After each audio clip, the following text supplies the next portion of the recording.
Rafilwe, it looks like that you're joining us from an art gallery somewhere. That looks stunning. You're just on mute. Let's try unmute you. Yeah, no, thanks. It's just my home. Fantastic. What is that painting behind you? It's a Maasai. Oh, wow. Fantastic. Right. Yeah, I've got another one. I'll turn around the view quickly. Another one there. Oh, beautiful. So did you spend some time in Kenya? I haven't, not at all. I just saw it in an art gallery. I loved it. And then I got a few from the artist. Oh, that is absolutely stunning. And I see Leslie Ann Gatter is with us as well. Les, let's unmute you. Welcome. Where are you talking to us from tonight? I'm also in my home, in a very central spot where we spend time. So should I ask how the weekend was, guys? How is weekend under lockdown? Is it just like during the week? It's not really actually for us. We've made good boundaries between weekend and week. We think it's important to create some difference. And of course, the homeschooling stops a bit. That must be a great relief. So in fact, on Tuesday evening, we're having a panel on education during lockdown. Amazing. And we found so many parents are just struggling so much to try work from home, and kids with homework and asking questions all the time and trying to do homework, and just all of this juggling is just so difficult at this point. Yeah. Look, I think there's juggling always. This is just all in one spot. But it will go to the conversation tonight. It's been a challenge to actually not try and boundary each part, but just integrate it all so that home and work and children become one. Yeah, I think it says a lot for the reality of the situation. So I've been in meetings where children have been waving behind to get attention for a maths worksheet, and it is what it is. They're there. But everyone understands we're all going through the exact same thing together. And it's very human, very, very human. Rafilwe, just one quick thing. The light to your side is just creating a bit of a glare on the screen. Yeah, much better like that. Yeah, cool. Thank you. And Ian, welcome. Nice to see you. Where are you talking to us from? From my study at home. Fantastic. In your home, is there a workplace, a study, and the rest of the house, or do you tend to wander around and work from everywhere? No, correct. There is actually a workplace where I work together with my wife when she's working from home as well. And the two of us share this little office, and that's where we work. Yael, in your home, is work in a designated area, or do you wander around the house whenever convenient? Or wherever convenient? So Howie, it was originally in our study, but me and hubby both have calls at the same time all day, every day. And so we've had to kind of split into two rooms, and we've actually been lucky enough to bring our domestic worker to live with us for stage 4. So we've had to give her our study and turn it into her bedroom. So we both kind of stuck now in our bedroom, which is now also a study, but with a little one, you kind of work wherever you can find a quiet space. That's amazing. Amanda Porter, we believe that we judge everyone by the quality of the books in the bookshelf behind them. But you sing the same books, Howie, every time. Well, you know something, we're thinking that people are just inserting books in the images behind them as virtual backgrounds, because no one's read any of the books in their bookshelves. Fair enough. So in your house, you have a lot of people in your home. How many people in your home? So I have got 6 children in my home and a husband. Yeah, it's good. You know, they've got their space and they're doing what they have to. But at the moment, I'm downstairs in the study, and there's a huge request on them not to use the Wi-Fi so that I don't buffer, and that's only going to cost me. So. But to have so many people in one house, how do you all work at the same time? I mean, you got a child at university, you got kids at school, you've got a husband trying to work, you trying to work. Do you all carve out your own individual space at home? So yes, I think that the kids are using their bedrooms as their space. Because some of them are older, the older four are, as you say, in university, matric and high school, they have their own devices and they're able to manage that. The younger two are lots of fun. They require obviously a bit more facilitation and a bit more sharing, and we navigate that fairly well. And then between Benji and I, we use either a lounge or a dining room or a study between us, just to have some space.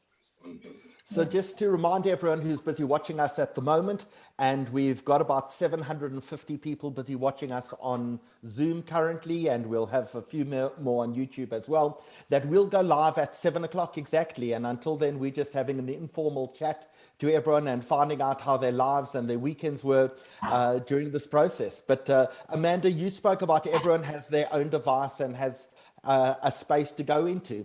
Rafil, where in the companies that you're talking to, and you do a lot of work, particularly with the banks, it must have been a big change for them to suddenly have to provide devices or facilitate people to be able to work from an environment where everything was one central and now everyone's on their own. You know, to be honest, I think it's been a realization that a lot of businesses have been flexible for quite a long time already. A lot of the people have been working from home, more specifically from ABS and FNB, which are the banks that we work with. So yes, it's definitely been a readjustment, having to do it full time and not optional.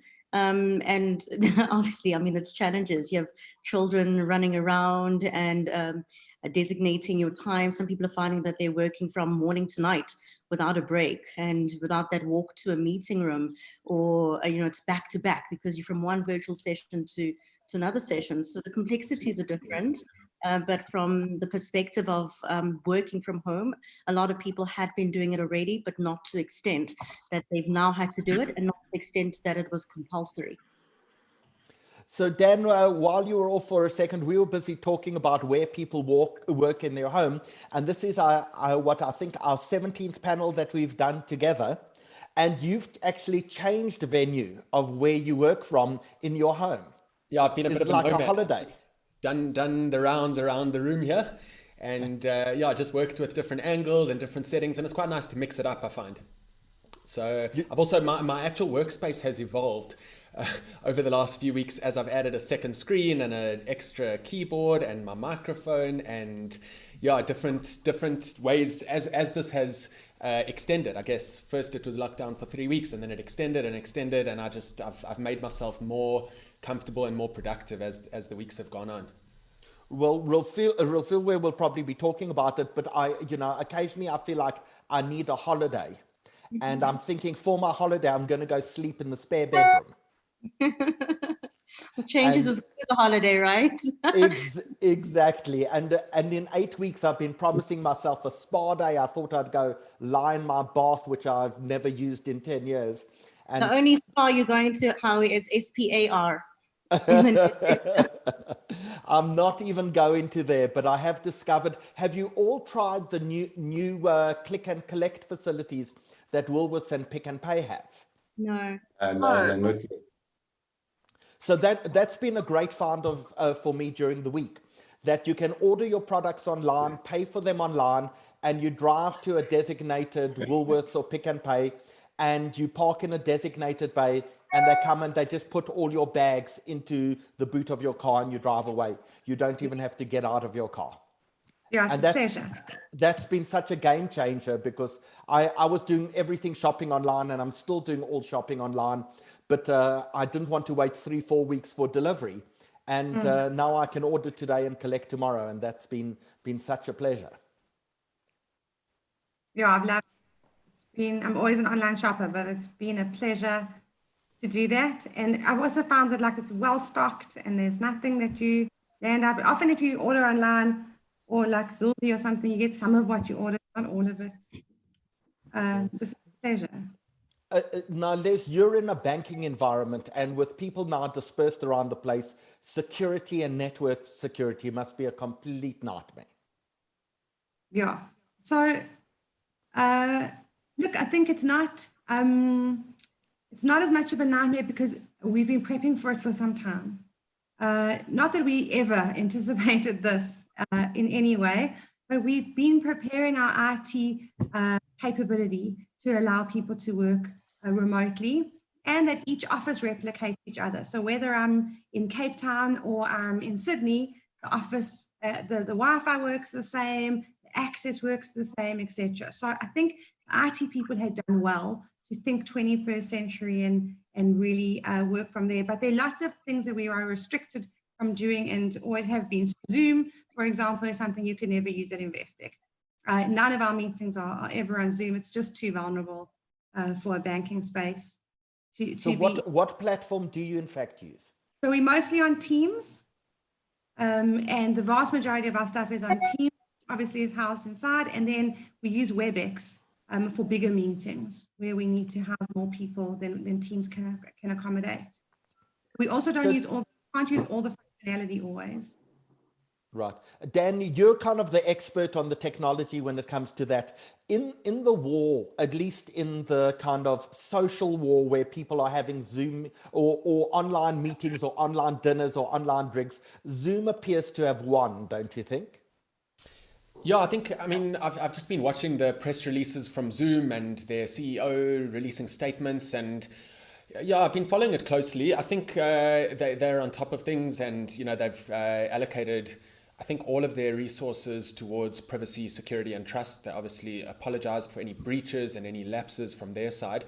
And I think as a user, what the approach that we've taken, and we're continuing to monitor it, is just to be vigilant. You know, so I mean, running a webinar as opposed to a Zoom meeting is a lot safer. Because, you know, attendees can't just share their screen. And I think if you're hosting a Zoom meeting or a meeting on any platform, it's just really important to be on top of the security controls. It's the same as, you know, the way that you would lock your car or lock your house, or just be vigilant and be aware and mindful of the risks. So that's from my perspective. But I do understand and respect that, you know, obviously different organizations have taken different approaches with Zoom. I think the corporate world is very different to the personal world. In the personal world, Zoom has won. In the corporate world, maybe not so much. Amanda, at Discovery, what do you use as a platform? We're also using Teams, Howie. We're mostly using Teams with all of our interactions. Only for very big webinars that we might be running, we'll use Zoom. But otherwise, also for the same reasons, we're using Teams. It is just secure. So just a reminder to everyone who's tuned in, and we currently have about 1,200 people who've tuned in on Zoom so far, and I'm sure many more on YouTube, that we'll be going live at 7 o'clock exactly, and we're just having an informal chat to everyone around. Now, I know everyone on the panel knows the name Ian Furr, because Ian is really famous primarily for sorbet. But Ian, people don't know that part of the magical story of entrepreneurship actually is in the music industry. Can you tell us about that? Okay, yes, I joined the music business when I was about 20 or so. That was after I very successfully dropped out of university.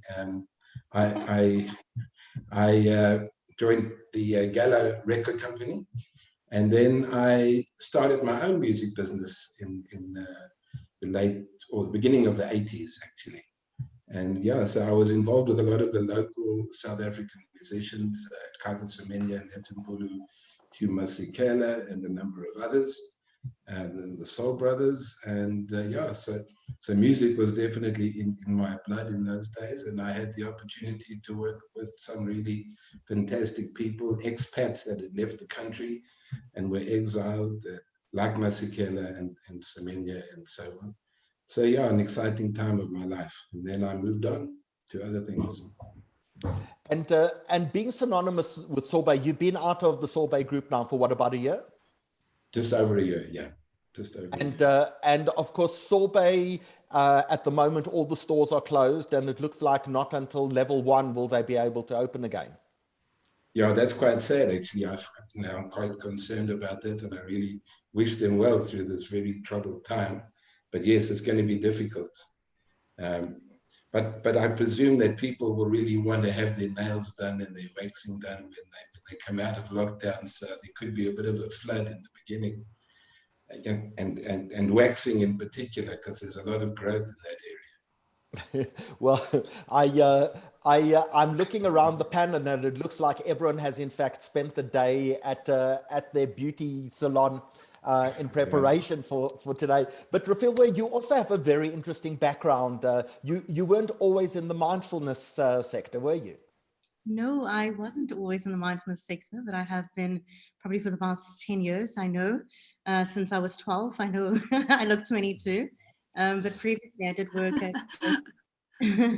as the personal assistant to the guy who's now the president of our country. And I taught him everything that he knows. You're welcome. Every leadership that he's displaying is all due to me. Well, fantastic that you can. So he worked for you, Rafilwe. He worked for me, and I taught him everything except how to put on a mask. So I can tell you, Rafilwe, that I proposed to Donna Nicol. I proposed to her that we take his mask, frame it, and auction it off in aid of the Solidarity Fund. And we're well down the way now, in fact, doing just that to raise money for the Solidarity Fund by getting him to take his mask, sign it, we'll frame it, and we'll do it as part of a charity auction. I feel like you're trying to spread the coronavirus by taking masks and reselling. Maybe so, but one should be proud if you got coronavirus from the president.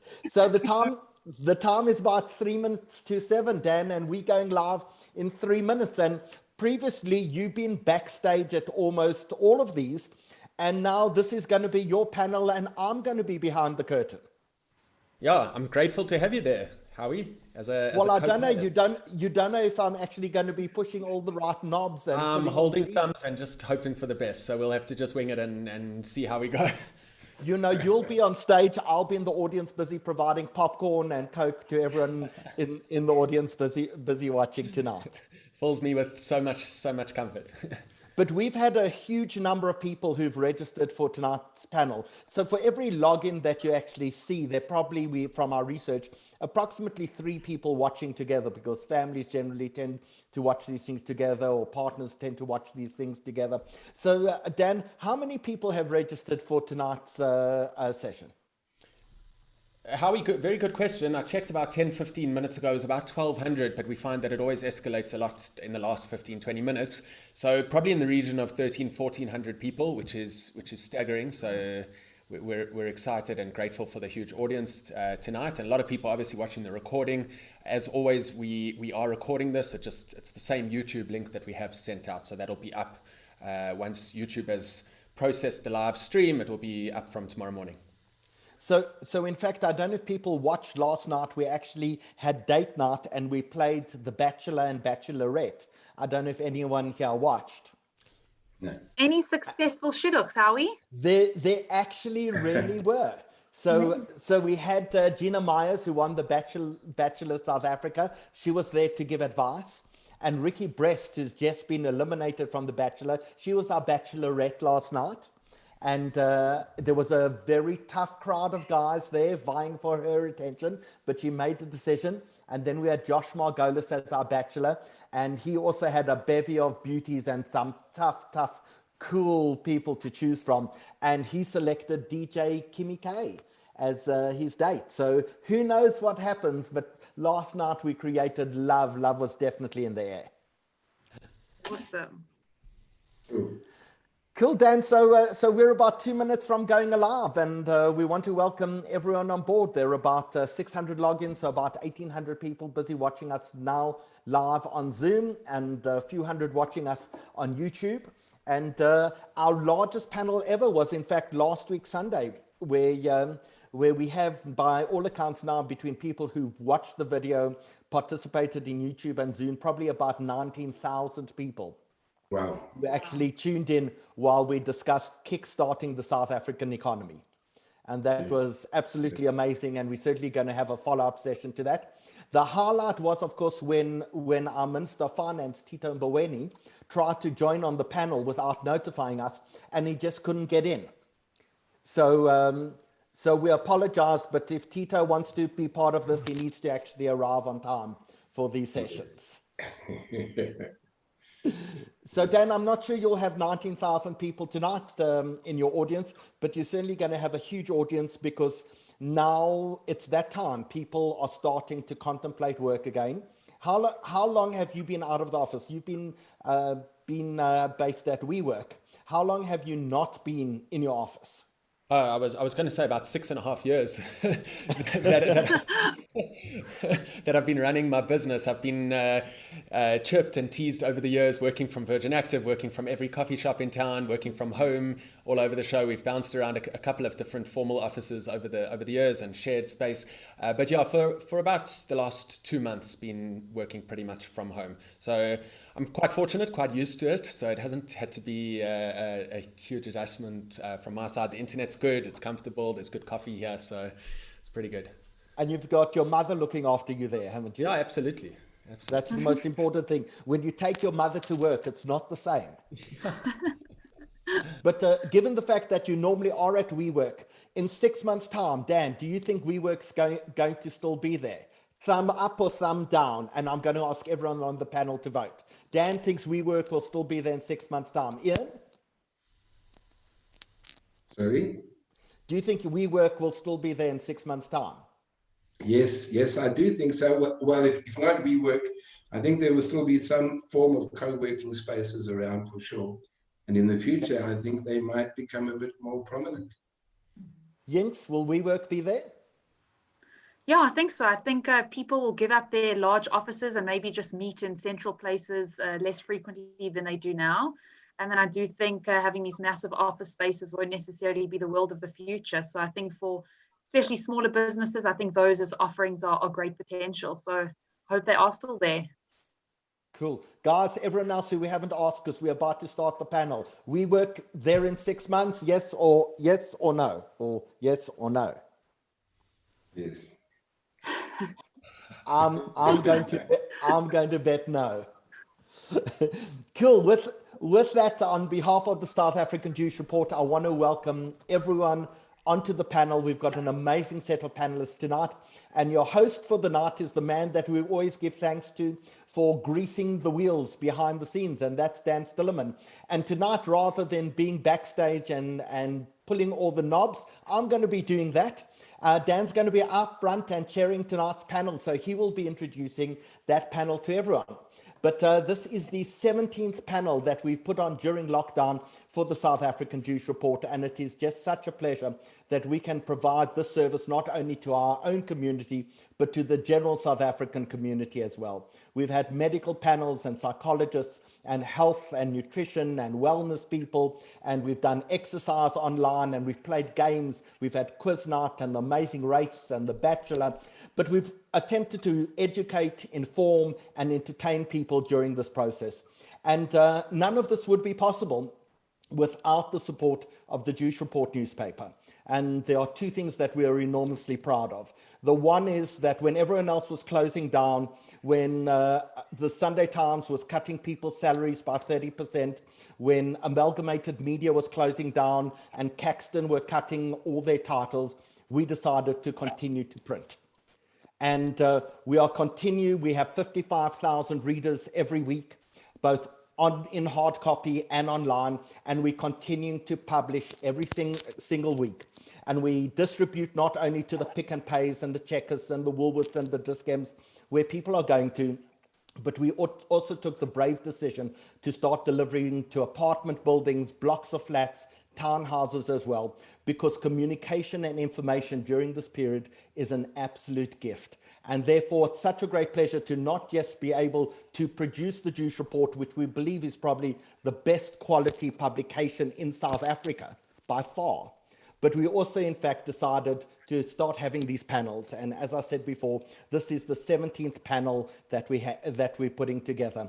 And as the world has changed, and as the last few months have gone by, and we're emerging slowly from crisis into a new reality, we have to start contemplating what that new reality looks like.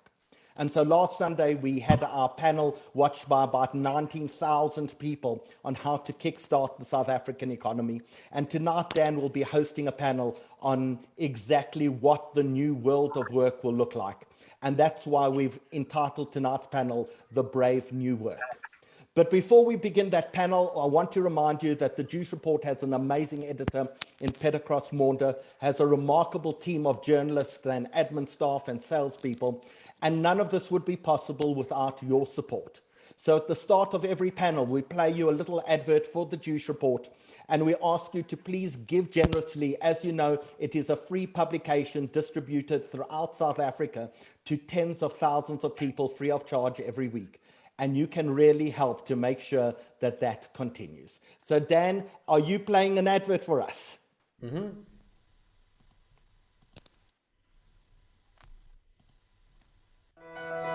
Hi, I'm Howard Saxton, Chairman of the South African Juice Report. And we at the Juice Report believe that Jewish organizations would be made or broken by how they serve their community during this impossibly difficult time. Our first decision was to continue to publish and to deliver newspapers not just to shops, but to people's townhouses and apartment blocks as well.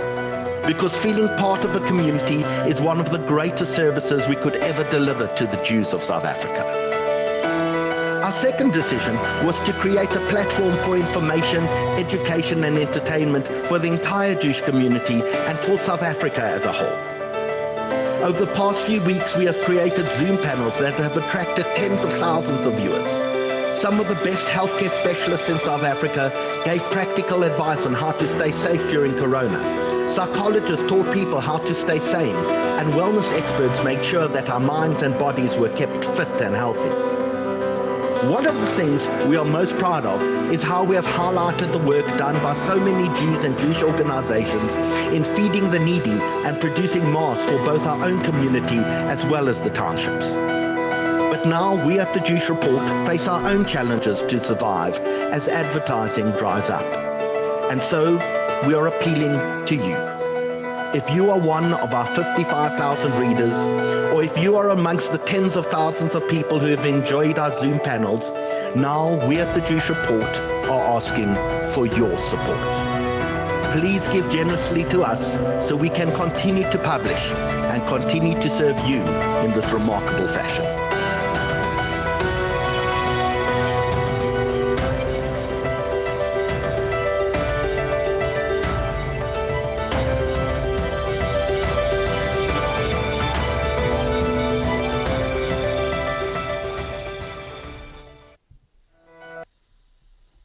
So if you would like to give us a donation, what you can see at the screen is either a Zapper code that you can zap and make a donation to the Jewish Report, or alternatively, you can use wallet.com/pay/SAJR.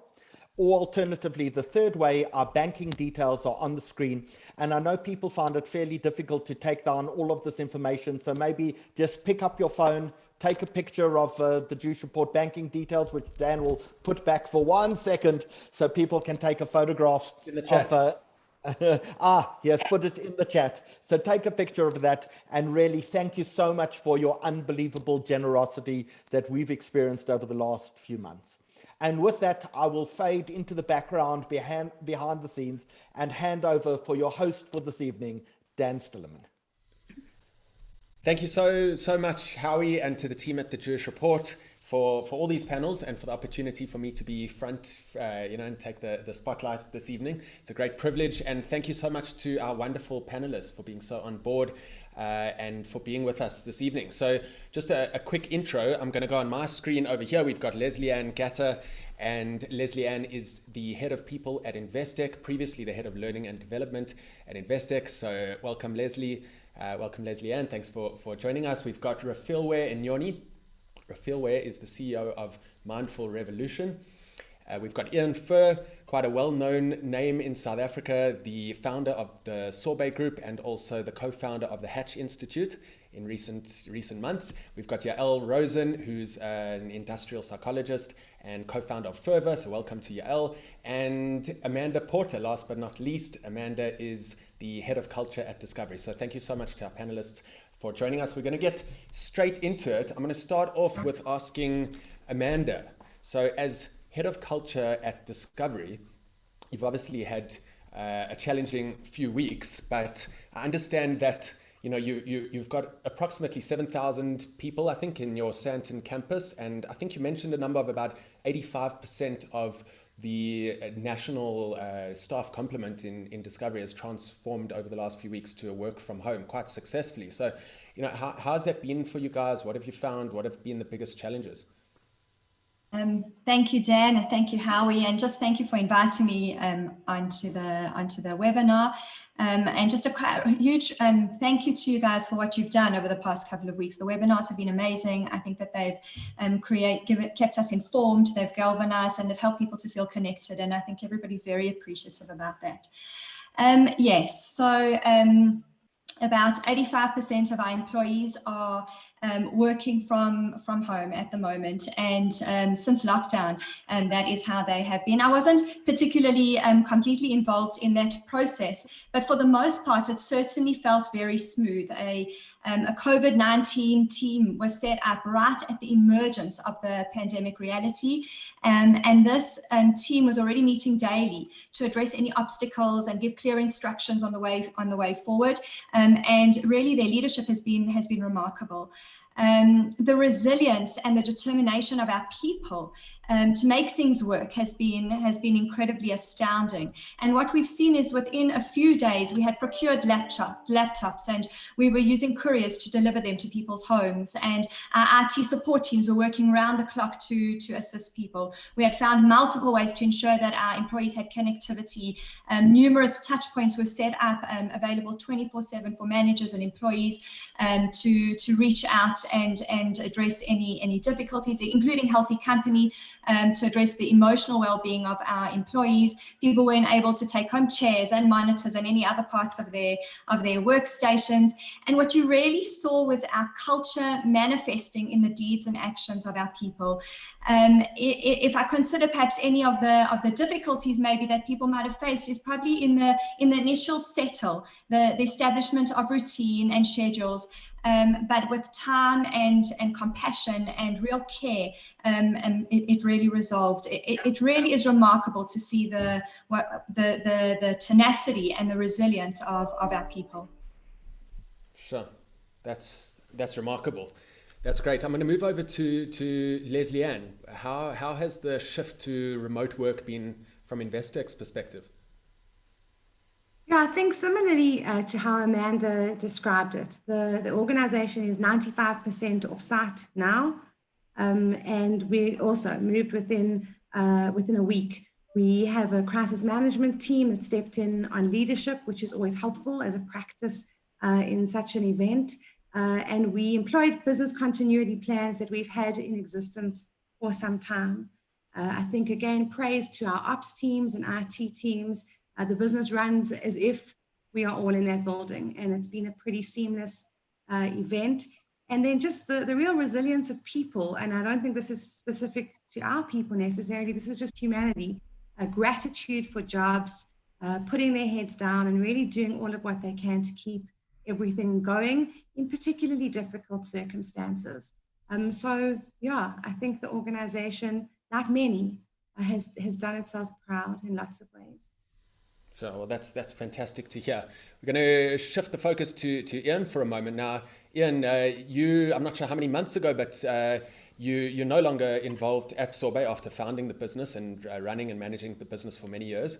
And I mean, your focus at the moment in your consultancy is culture and really coaching people and applying some of the lessons and principles that you learned and I think mastered over your time at Sorbet. How important would you say culture and leadership are in this time?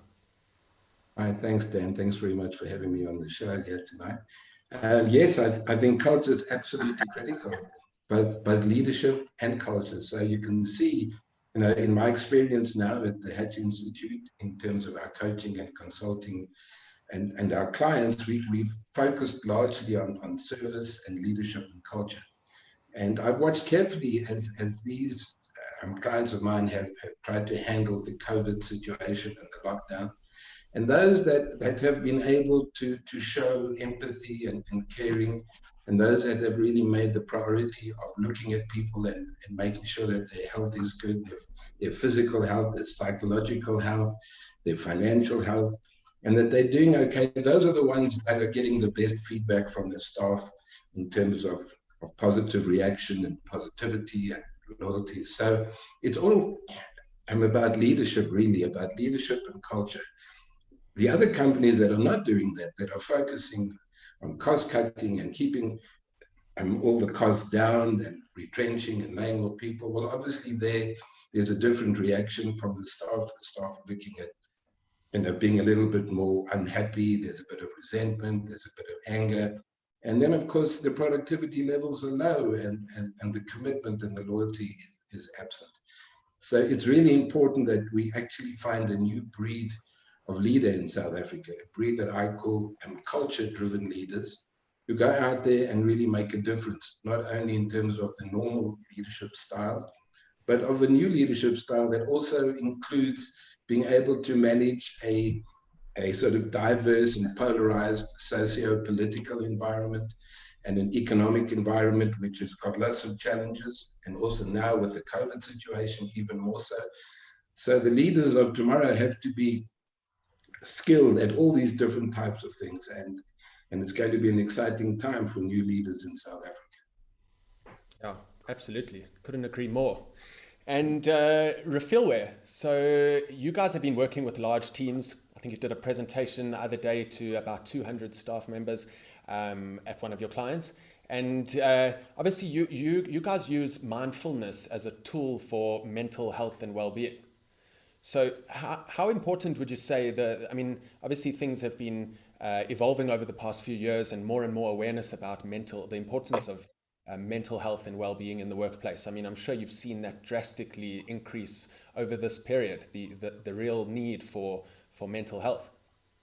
Well, thank you so much. I firstly wanted to thank the panelists who acted like they recognized me when I came on screen. I looked like a person earlier. Thank you for not pointing it out. Very shower. And yeah, absolutely. I mean, mindfulness speaks to human element and who we are as human beings, you know, as individuals, especially operating within formal working environments. We walk into these industries with our CV, right? Sorry, Rafil, I don't want to interrupt you, but the volume seems a little bit low. I don't know if it's just on my side. I'm not sure if you can somehow just turn up the volume, or yeah, I'm seeing a few messages in the chat as well. So if you can just somehow get the microphone closer. Can you hear me now? Is it better?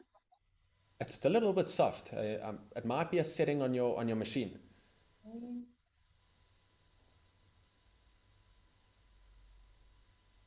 Okay, so maybe should we give you a minute just to tweak some of the settings there? Okay, maybe just hop on and I'll try to resolve this on my side. Okay, perfect. Cool. So we're going to shift the focus to Yael for a couple of moments while Rafil gets her sound right. So Yael, you're an industrial psychologist and you co-founded Fervor a couple of years ago. So you've been doing a lot of work in this time, and you mentioned to me over the last couple of days some of the interventions that you've been doing and some of the specific tools and techniques that you've been implementing in your training and in your consulting work with clients. What have you seen over the past few weeks? Which clients are really getting it right? Can you give us a few examples? And what are you seeing as the big priorities right now? Well, Dan, thanks so much for having me on the panel, firstly, and to Howie too. So, I mean, we work with a broad range of different clients, and I think a lot of them have done really amazing things in the last few weeks. But I think off the top of my head, I think there are 3 clients for me that stand out. The first is Jag Method. Another one is Parcel Ninja. I'm sure some of you guys know these businesses, as well as Cars.coza.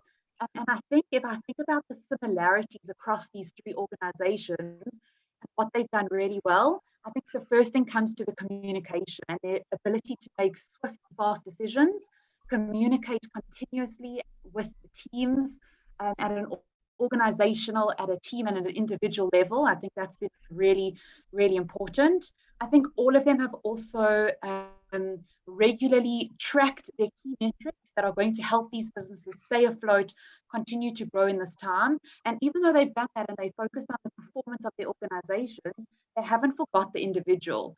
So they've had very tailored approaches. Leaders have been very active in reaching out, connecting with individuals, assessing how they're feeling, what challenges are they facing. I think the analogy has been used quite a lot lately that we all are in the same storm, but we might not necessarily be in the same boat. So working parents is very different to someone working in isolation.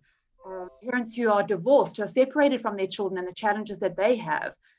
And so they have spent a lot of time tailoring needs of employees quite significantly.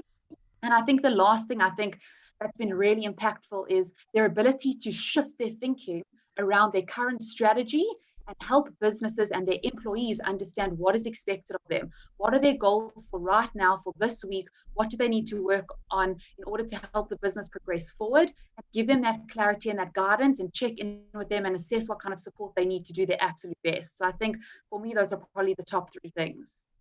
So just to summarize your top 3 things, I think your first one was communication. That's constant communication. I mean, people say, especially in this time, there's no such thing as over communicating, I think. So that was number 1. Your second point? My second point is people come first. So put your people first, take the time and the effort to care for them on an individual level, because every person is really experiencing this massive trauma quite differently from each other, even though we are kind of going through it together at the same time. And lastly, I think the ability to think quick, to pivot, to think about what does this mean for my business? What does this mean for each team? What does this mean for individuals? Communicate that and make that clear so that people know exactly what they're working towards to help the business progress forward. Fantastic. Great. Those are great insights. Awesome. Thanks for sharing. So Rafil, we're back to you. I think your sound is sorted. Can you hear me now? Yeah, much better. Fantastic. So thank you again. I guess I was just meant to speak after Yale, because what I wanted to say is that we walk into these corporate industries and whatever business you're walking into, formal working environments with our professional CVs, these things that prove who we are, what our skills are, what we accomplished at, and what we can do. But very rarely do we talk about our personal CVs, right? And that's really how we operate and how we come into an organization. And during this time, we've seen the rise of the importance of the human resource, where human beings are really getting taken care of. And we're really proud to work with the organization that we work with, because they've always been prioritizing their human resources, but more so now in a time where there's a lot of choicelessness and there are a lot of decisions that people can't make. I think in so many ways what we are experiencing and what we've experienced during this COVID-19 crisis, during lockdown, and now as we move through the other stages of lockdown, is really mourning. We're mourning our old lives. We're mourning what we knew as life to be. And, we're moving into this world that we have no idea what it looks like. It's really scary. Fear, anxiety are completely normal emotions. And operating within the mindfulness space means that we're able to help people navigate through some of those things. Elizabeth Kubler-Ross writes about the 5 stages of grief, and I feel that we've finally reached the point where at acceptance, but the stages are, denial, anger, bargaining, depression, and now we're at acceptance.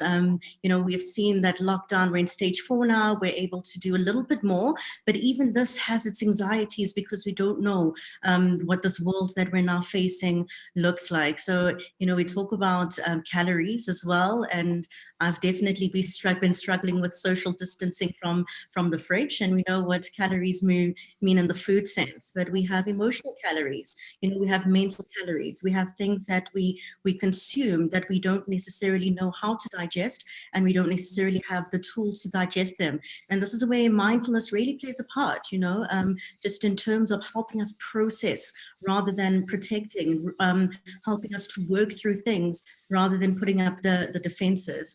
From an entrepreneurship perspective, adaptability has been the key word. In a world where clarity is power, the landscapes are shifting underneath our feet every single day, and we're really learning that it's true that change is is the only constant. So we've constantly had to adapt to meet people where they are, but also to meet ourselves where we are. You know, we say that our definition of productivity right now is really self-care, because if we can take care of ourselves, we can practice resilience, we can manage our energy, we can show up for the work that we do, and we can also show up for the people that need us on a more personal basis. Thank you.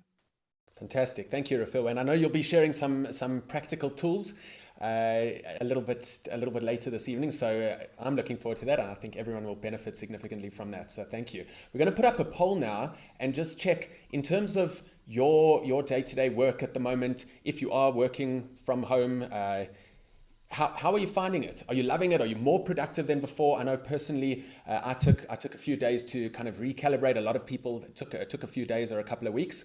But I've spoken to a number of people lately that are actually saying they are a whole lot more productive at the moment, and more productive than they used to be when they were permanently in the office. So interesting to see those numbers coming through. You can vote. We'll leave it up for another 5 seconds or so. Okay, and we're going to share those results because I see that Howie has stopped and he's shared it, and we can see that a lot of people, most people are loving it. 36% of people are loving working from home and a whole lot more productive than before. And 31% are saying it's a huge challenge, but I'm surviving. So that's good. Positive signs. I mean, add that up, 67, two-thirds of our audience is managing, is either happy and productive and thriving or coping and surviving. So that's fantastic. So Amanda, I want to actually come back to you, and I want to ask you, what are some of the practical ways that you guys at Discovery have just taken the lead and helped to keep people connected? You mentioned 85% of the workforce working from home. So what are the practical steps on a day-to-day and week-to-week basis that you guys have taken from right at the top, the leadership, executive team, the senior managers, and how are people doing things on a day-to-day and week-to-week basis to maintain that connection and productivity? I think you're just on mute. There we go. Thanks, Dan. I'm good. So I really believe that it does come down to our culture. And for me, that's really my focus, is that really that culture is of absolute importance. I've been looking after the Discovery culture for over 20 years now. It's a long time. I started at Discovery when I was 3, just so we're clear. But if your culture is strong, you can trust people to do the right thing. If your culture is strong, you can trust people to be independent, autonomous, and entrepreneurial. If your culture is strong, your business processes don't need to be so prescriptive because everybody understands the rules of the game.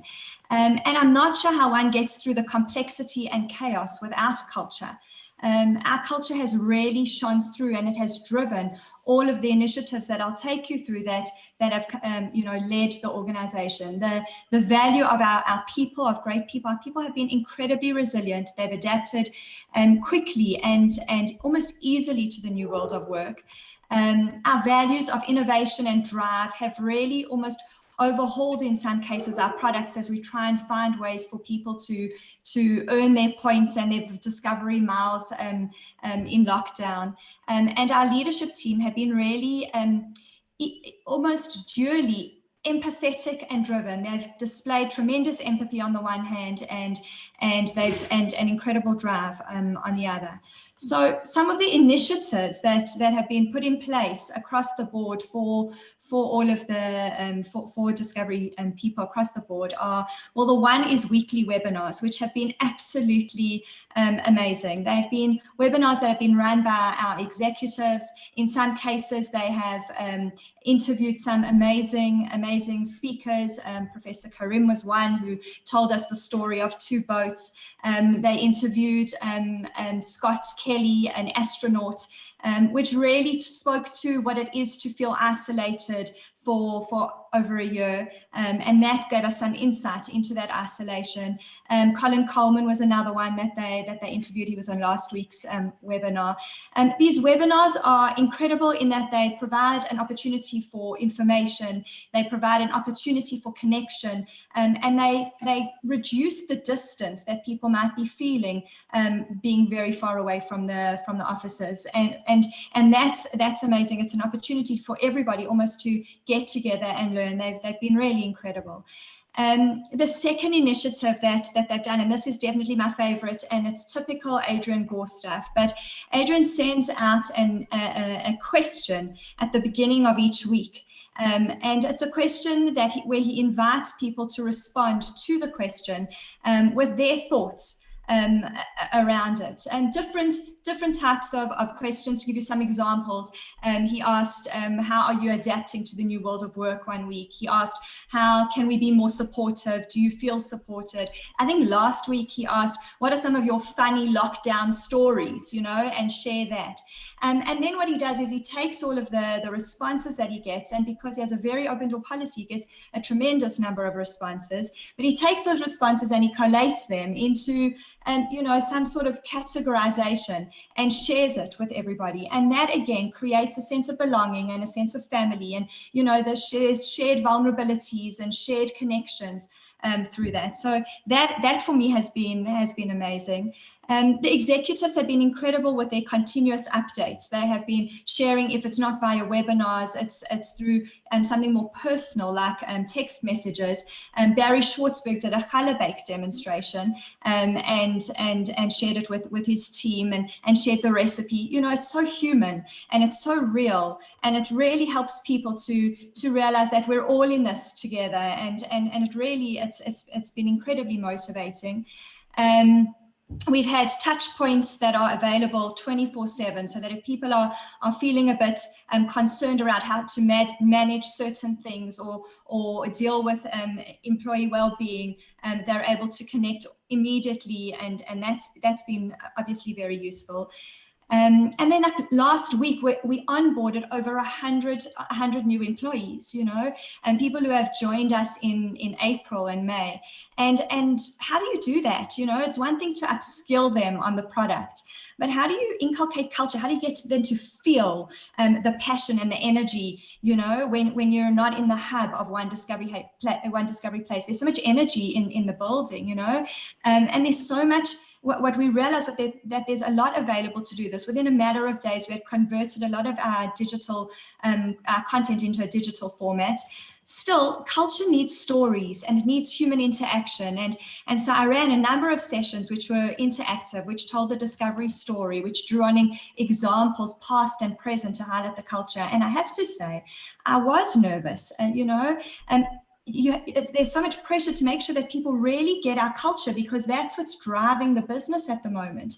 And what I found was that there was quite a bit of benefit. Look, I'm not sure it replaces completely that the face-to-face interaction, but there was tremendous benefit to using technology.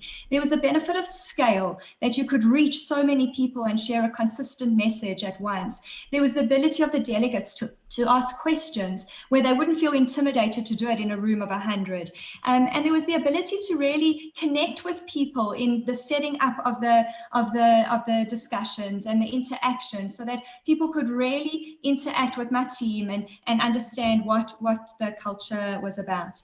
I guess, Dan, at the end of the day, you need a core purpose. You need a why. It's the reason Simon Sinek talks about the why factor, or Samantha Gashel talks about the smell of the place, and David Kramer and Michael Porter talk about shared value. You need a why. You need a core purpose, and our core purpose, everybody knows. It's amazing, and that core purpose has really informed the decisions that we've made, and it's provided tremendous inspiration or aspirational value. It elevates a job to something that's far more meaningful. So I know Howard said try and keep it succinct and short, but I really think that it really is in some of these initiatives. There've been a tremendous number of them, and I feel like I'm not doing my people justice in mentioning all of them, but these are just some of the initiatives. As Yael said, it's the communication. They're all communication type initiatives initiatives that really galvanize and unite and really demonstrate authenticity and humanness.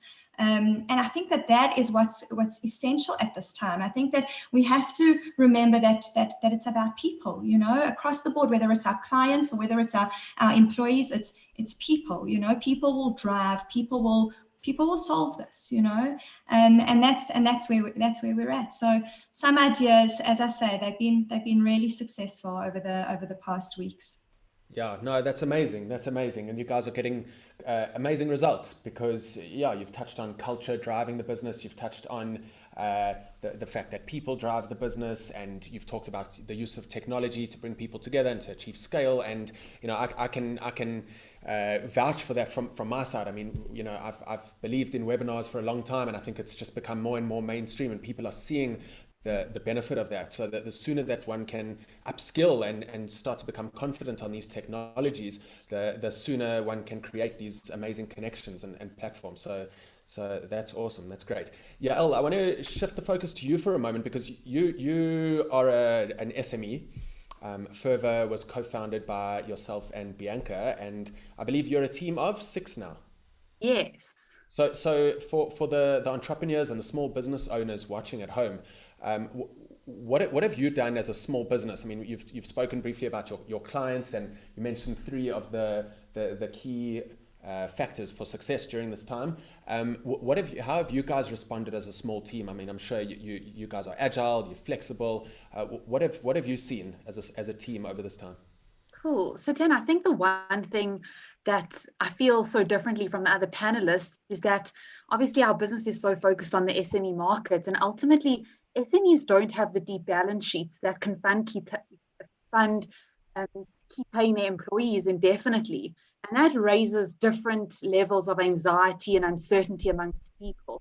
So a lot of the businesses that we're working in, those are really important things that we have to focus on. In our business specifically, so I mean, yeah, we went remote before lockdown kicked in. We kind of saw it coming. Every single one of our team members knows someone who's a high-risk candidate for COVID-19. We took that really seriously. And the day we left our office was a really sad day for us. It's a place that we love being together. It's so calm and soothing, and we just love interacting. We really are like a small family. But we left knowing that we'd connect in other ways. And interestingly, I felt a little bit disconnected when I was leaving the office, because we were so busy on client work, and we were kind of like ships passing in the night. And interestingly, working from home has enabled us to connect far more frequently with each other, which has really been amazing. But I think there are some key things that I'd love to share with you that we've done. So I think the first is our aligned partnership. I think one thing that anyone who's ever worked with us will tell you, whether it's the client or an employee, is that Bianca and I are like yin and yang. We are totally succinct. We're always on the same page. We don't know how it happened, and it just did. And even when we go into businesses and we work with co-founders and partners, they just don't have the same relationship that we do. And that's been a real blessing for us. And because we have that, one of the things that was critical to both of us was around what we call communication rhythms. So how do we ensure that we communicate with our employees on an ongoing basis? And we did 3 things. The first is we have team catch-ups 3 times a week. As I said, we're psychologists. We check in, how are people feeling? How are they doing? What challenges are they really facing in their personal lives and in their personal circumstances? And how could we assist them? Those catch-ups allow the team to ask questions, to give suggestions so that we can work together. The second thing is that we do project-based meetings once a week. So all our different clients have different people on them. We get together, we talk about client deliverables. Very importantly, project plans don't exist anymore because the world is changing every single week. So we have to brainstorm, we have to understand what are challenges, we have to try to solve those problems in the moment each and every week. And that allows us to connect and innovate together remotely, interestingly enough. I think the last thing that we do is those one-on-ones. They either happen, as mentioned, like via WhatsApp or text message. My team often just books a coffee catch-up in my diary, and I find that really cool. We just sit at our computers and drink a cup of coffee at the same time. And that's been really meaningful. And then I think lastly is that our culture is felt deeply. We're a small team. We're just a team of 6. We don't have to talk about what our culture is. We do it in everything. We've been blessed to have a really high-performing team, exceptional people. We don't have to micromanage them. They lead themselves very much so. They seek support when they need it. They provide us with so much feedback that we've grown immensely as co-founders of the business more than anything else. So those are some of the things that we've done. And I think, unlike the big corporates, our lease came up to an end at the end of April, and we're not signing on a new lease. We can work from home indefinitely. It's pretty easy. We're still able to connect, and maybe in 6 months' time, we'll be able to have a dinner together somewhere, and hopefully do that more frequently. You don't see the need for an office anytime soon. Well, maybe in 6 months' time, we can go back to WeWork. Who knows? We all gave the thumbs up just before we started. So that's great. And I can relate to that. I mean, we also, our lease ended towards the end of March or April. And since then, I mean, we'll take it as it comes. And I think a lot of the audience can relate to that as well. I'm going to shift the focus to learning and development. So Leslie Ann, you used to be the head of learning and development at Investec, and subsequently shifted your role to head of people. But if we talk about training, upskilling, learning and development, how important is that at Investec at a time like this? I think some organizations have, postponed all learning and development. Others have just jumped on the bandwagon because their staff have a lot of extra time. What would you say? I mean, what's the experience been at Investec, and what are some of the key areas of focus for learning and development at the moment? I think the learning component is really a window into all of what's happening, and a lot of the questions that are coming up from attendees here are pointing to this. Really, I think what COVID has done is that it's accelerated the 21st century organization. It's accelerated the work from home, the high levels of flexibility, the changes to dress code, remote learning, work learning, using and amplifying technology. All of this is in play. And I think the real question that people are asking is, what will be the next world? And I suppose, indeed, the very task of this panel is what will the world look like after this, as much as we can guess. So learning is a beautiful place where this takes place, because we speak about 3 different environments of learning. There's a traditional environment, which is a face-to-face engagement where people in organizations have traditionally learned. They also learn dramatically and in huge ways on the job with what they do. And there's these blended approaches that have both online and face-to-face components, and then totally remote learning, online learning, distance learning. We have preference for all 3. We are not going to choose one over the other. Each has benefit depending on what's happening. The real task is adaptive capability and the learnability. We speak about learnability a lot of the time. Can the organization learn as much as possible in any situation it's in? And what an unbelievable opportunity for us to learn now from each other, from the system, from a way in which the world and the banking sector and the wealth and investment sector have never been tested before. So I think there's 2 levels of learning. There's the formal learning. Can people do courses? Yes, of course.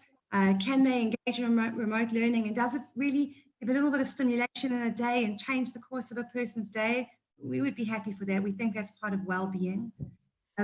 Is there even more of an opportunity for us to learn collectively about who our organization is? What are we now, and what will we become? And how can we reflect on that? How can we service our clients better and do more? How can we be more innovative? What have we learned from this? And that's a big piece of where we focused, essentially. We've always believed the work is in the learning, and the learning is in the work. They happen in a very intertwined way, in a very reflective way. And so that's where we're focusing. But I do think that online learning opportunities have been fabulous during this time, and we've been really in favor of employees taking advantage of that, our people learning as much as possible.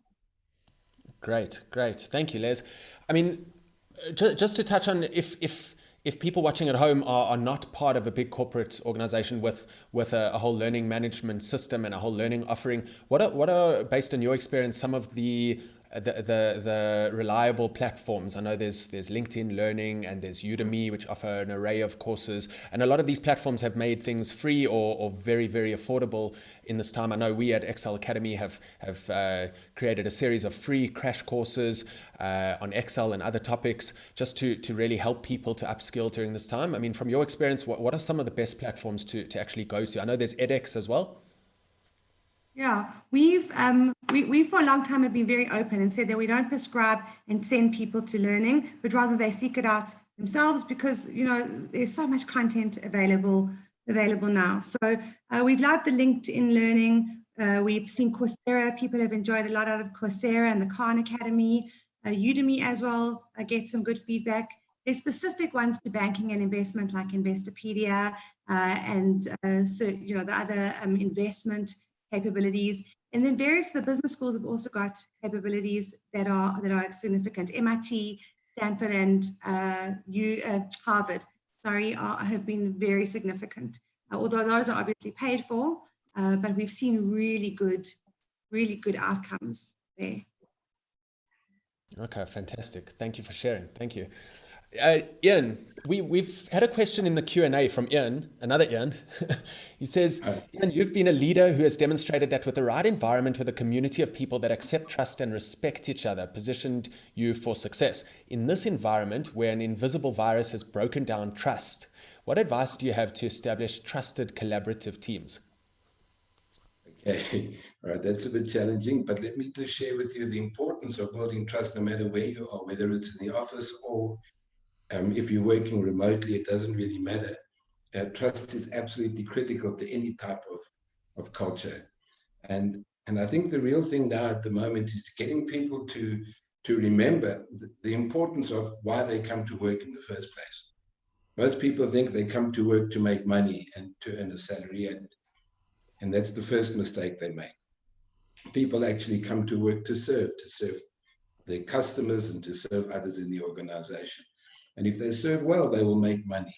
So that particular paradigm shift is one that needs to happen in all organizations, to get people to understand why they come to work. In the old Sorbet days, we used to make sure that our beauty therapists knew why they came to work, and the purpose of work for them was to touch people's lives and make them feel good about themselves. And as soon as they shifted that paradigm, and then all of a sudden the customer service came to the fore and the attitude started to actually change. And so if I look back, I think the most successful sort of criteria or our competitive advantage at Sorbet was that attitude. When you came into a Sorbet, you would get the right kind of attitude and hopefully the right kind of service as well. So trust was part of that, respect was part of that, and the leadership then becomes a critical element. So the leaders have to have what I call the moral authority to lead. You can't use your power base anymore. You can't use your hierarchy and your structure and your superiority and look down on people. So this new culture-driven leader that I work with and that I have developed over the years is a person who actually looks at the organization differently. He nurtures people and raises them from the bottom up. And he earns that moral authority to lead, which is granted by their employees to the leaders.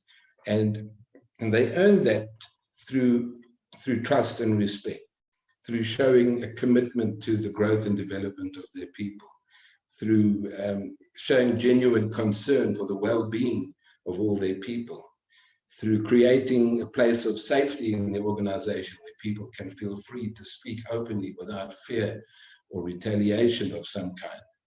And also, perhaps most importantly, to understand the socio-political environment in which we live, and getting people to understand that what happens outside the organization actually impacts heavily on what happens inside the organization.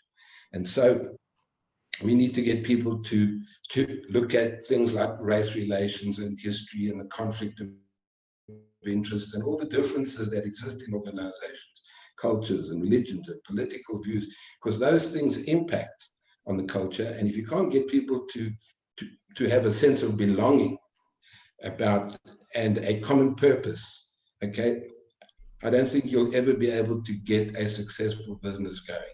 So that sense of belonging, that common purpose, and that understanding that you have about your unconscious biases, your inclusion, the diversity issues, and dealing directly with things like race, which is still such a massive issue in South Africa. And we have such polarization here, and I don't believe that companies are tackling that sufficiently. I don't think they actually, I can't speak for the major corporates like Discovery and Investec, but I think for most of the medium-sized and the SME companies, I don't think they're taking into account the massive impact that the socio-political and economic environment has on the actual work environment. And so I think that the leadership now has to develop what I call a culture-nearing process. You have to develop a culture that is made up of a diverse workforce with lots of differences, who are able to go out there and build a culture of support to go out and serve the customers to the very best of their ability. And I think that's the ultimate prize is your customer, because the purpose of work is never about yourself. It's always about your customers. And the better you serve them, the more money you'll make, and then all things will happen after that. Yeah, well, that's amazing. And I love that term, culture-nearing. So culture engineering. And a real focus on values, a real focus on a purpose. I know that Amanda mentioned Simon Sinek. So for those of you who have watched his TED Talk, it is extremely popular, top 5 of all time. And I've got a little clip I'm going to pull up in a couple of moments of Simon Sinek just talking about what he's recommending in terms of a practical tip to keep you and your people connected and mentally, emotionally, psychologically healthy and well during this time. But we are going to pull up a poll for those of you working right now. Do you believe that your organization has a strong and healthy culture? Is it a resounding yes? Absolutely. Is it in some ways but not in others? Or are you unfortunately working as part of a toxic organization, toxic culture? That'll be quite interesting to measure.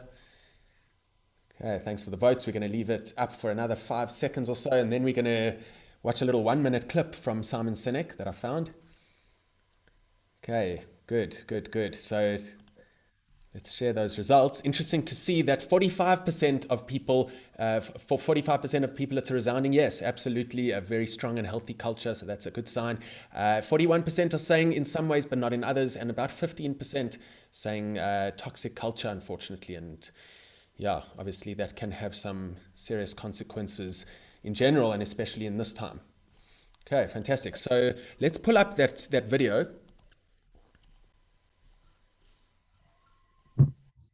Okay, let me just find it here.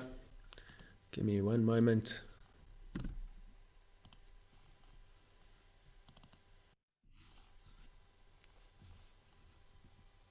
Hey everyone, had a thought about what Monday might look like for a lot of people. A lot of people are used to going to an office or going to a place of work, and starting Monday, going to be working from home for the foreseeable future.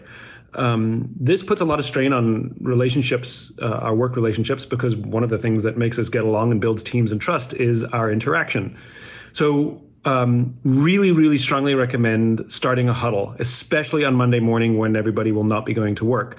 Basically, huddle is really easy. Get on a Zoom room or some other platform that you like, and have the whole team on the call, and just go around and give everybody 3 minutes to just check in, say how they're feeling, say what's on their heart and mind.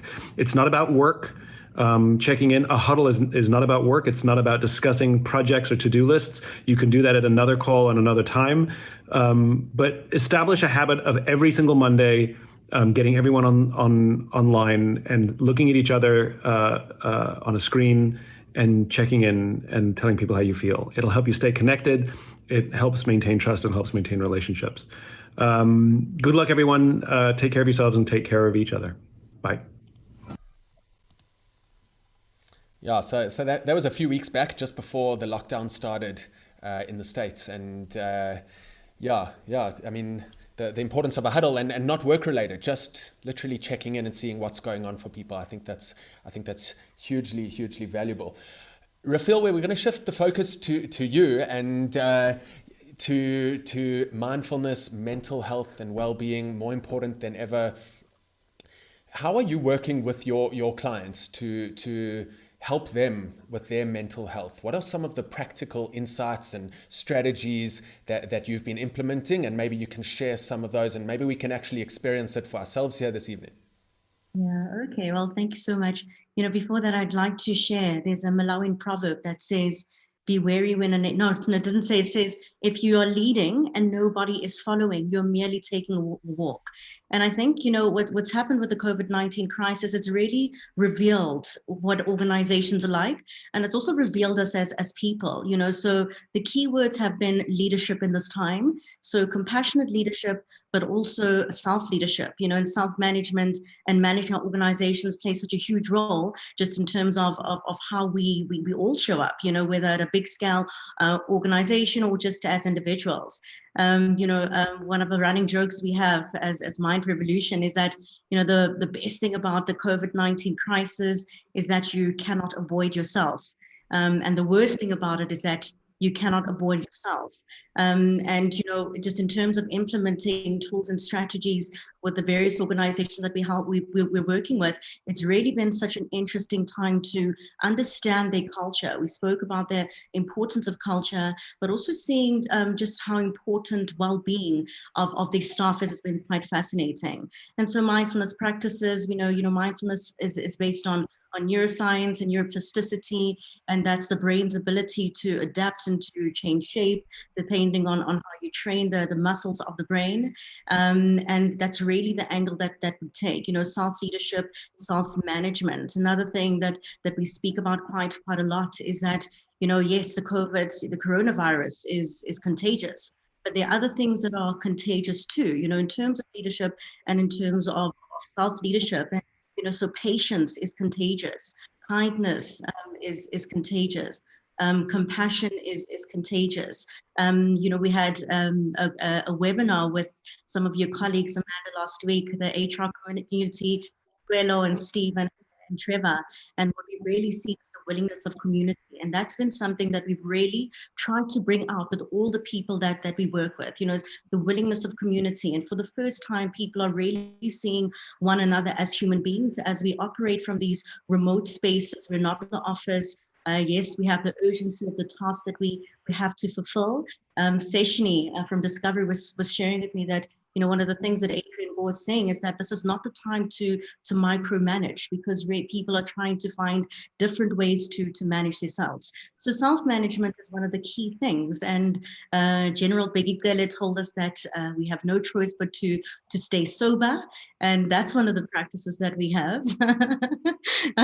And my wine resources have run dry. So it's soberness in that aspect. But just to be able to observe yourself and to be with yourself. As human beings, we tend just to overcome and we don't necessarily learn. We always, if we look back into history, we know that the world has always been a deeply complicated place. And so, the willingness to really learn, to learn about ourselves in this time and to learn about the world and to learn about the communities, learn about the organizations that we operate in has been so critical. So one of the practices that we share is sober, and that is to stop, to observe, to breathe, to expand and to respond rather than. There's so many changes happening. There's a lot of choicelessness. There's a lot of fear. There's a lot of anxiety, all of which is completely normal. It is a part of our human experience, and we would be quite abnormal if we didn't experience some of these things. And most importantly, I'd say from all of those that I've mentioned from sober is breathing. Breathing is something that's so important for our livelihood. If you had to stop breathing, you'd last like a maximum of 4 minutes. Yet this thing that is so important for, just our mere existence is something that we don't really think about, and probably because it happens involuntarily. But if you can slow down your breathing, if you can just learn to identify with that sense of immunity. Breathing is success. We know this. If you're breathing, you're successful these days, and all days. So, when you're ready, Dan, you can guide me, and I would love to take you all through just a very brief 2-minute breathing practice. Yeah, so that would be amazing, and I think everyone's going to enjoy that and get a lot of benefit. But I love your sober analogy. I'm always a big fan of little processes, 5 steps, 3 steps, whatever it is. So if you can just repeat that, because I see in the chat a couple of people asked, what does the E stand for? Can you repeat sober? I remember you said stop, then? The first one, so the sober is to stop. So that's really to be able to practice a pause, right? To give yourself a moment to process, to take it all in and just to observe yourself, right? So the first is stop, and the second is observe, which obviously follows the pause of stopping, because if you can take a moment just to pause and to step back, you can really observe rather than just having your mind and your thoughts and emotions running away with you. And then the B is to breathe. And like I said, breathing exemplifies success. If we can breathe, we can be successful, but also if we can breathe, we can calm ourselves. It's one of the greatest self-management tools that are available to every single human being. And then we have E, that is to expand. And expand gives you the opportunity to have a varied perspective. So you're not just locked down in what your normal autopilot reaction or autopilot thought would be. You can expand your perspective. You can see someone else's perspective, and maybe you can have an unusual way of seeing something that you ordinarily would see in a linear in a linear way. And then the R is to respond. And responding is the opposite of reacting. To respond is to take all the information in and to make an informed decision of what the action to take is, or what the speech to take is. And in responding, you can save many lives and many relationships, because you really do step back and you really give yourself the opportunity to communicate effectively. Yeah, brilliant. Thank you for sharing and elaborating. I love that. I think if we're not sober enough during lockdown, as the wine runs out, we can just sober up that much more by stopping, observing, breathing, expanding, and responding. So thank you so much. And Rafael, I think we should go into let's experience a 2-minute mindfulness breathing exercise. Let's give it a go. All right, fantastic. Okay, guys, so wherever you are, I'm assuming that many of you are sitting on a chair, so I'm going to invite you just to make yourself a little bit more comfortable. And then make sure that your feet are grounded to your floor, so giving yourself a solid foundation and placing your feet side by side. So you want to make sure that they're not crossing over.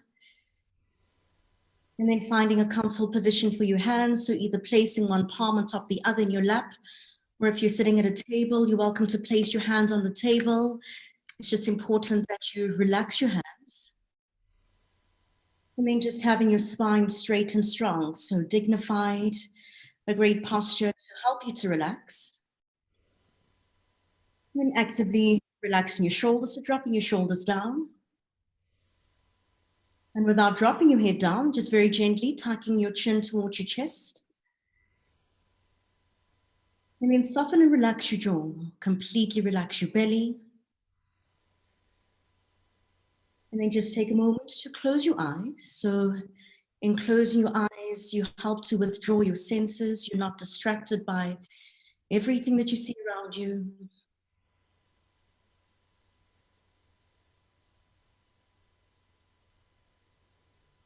And then just practicing that pause that we spoke about. So just stopping. And then observing, watching, feeling, allowing.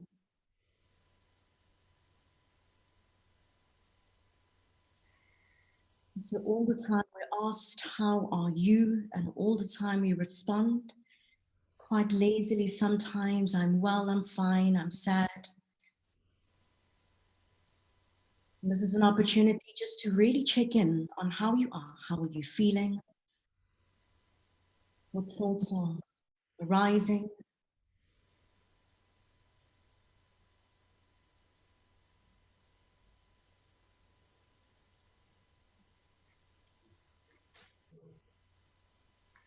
And just watching your thoughts. So just like don't try to stop our liver or our kidneys or our hearts or any other organ, we also don't try to stop our brains. We just observe it.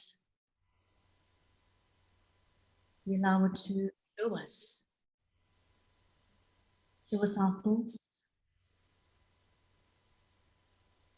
We allow it to help us become more familiar with some of the experiences in our mind. Now just bringing your focus to your breath. Just watching your breath for a moment, getting a gauge of whether your breath is shallow or deep. Is it flowing freely? Does it feel constricted, conflicted?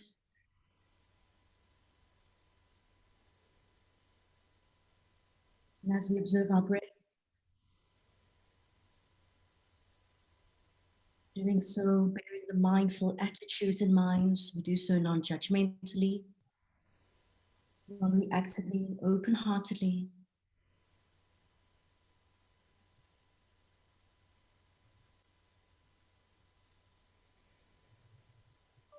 Now we can start to deepen our breath. Taking deep, strong inhales through your nostrils.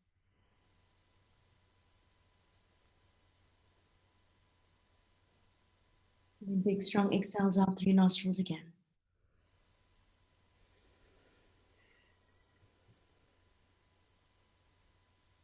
Continuing these deep breaths, and in this fashion, actively pursuing our breathing.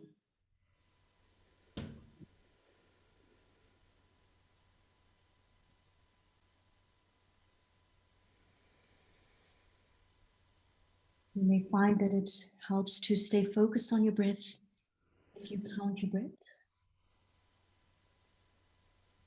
Then your next inhale, counting for 4. Taking a pause at the top of your breath and then releasing for a count of 4.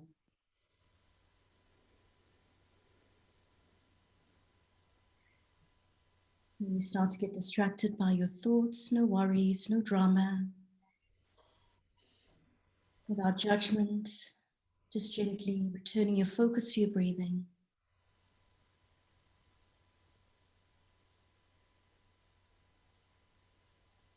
Just like that, we're practicing mindfulness.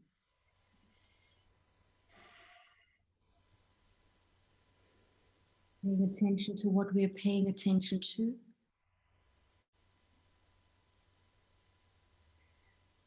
Practicing neuroplasticity.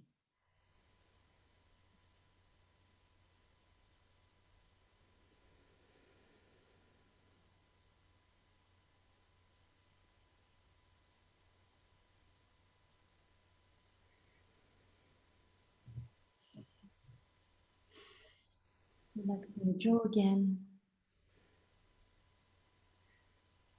Keeping breathing flowing deeply and strongly. And taking a moment to express gratitude for your breath. All the things it does for you on a day-to-day basis, on a moment-to-moment basis.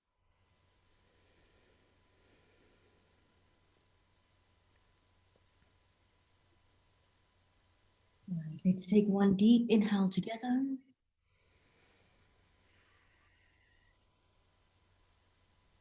And this time with your mouth open, completely releasing, relaxing.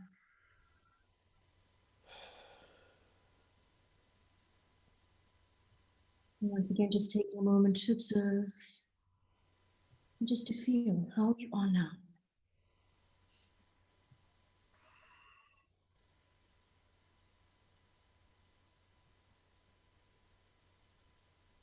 When you're ready, gently opening your eyes.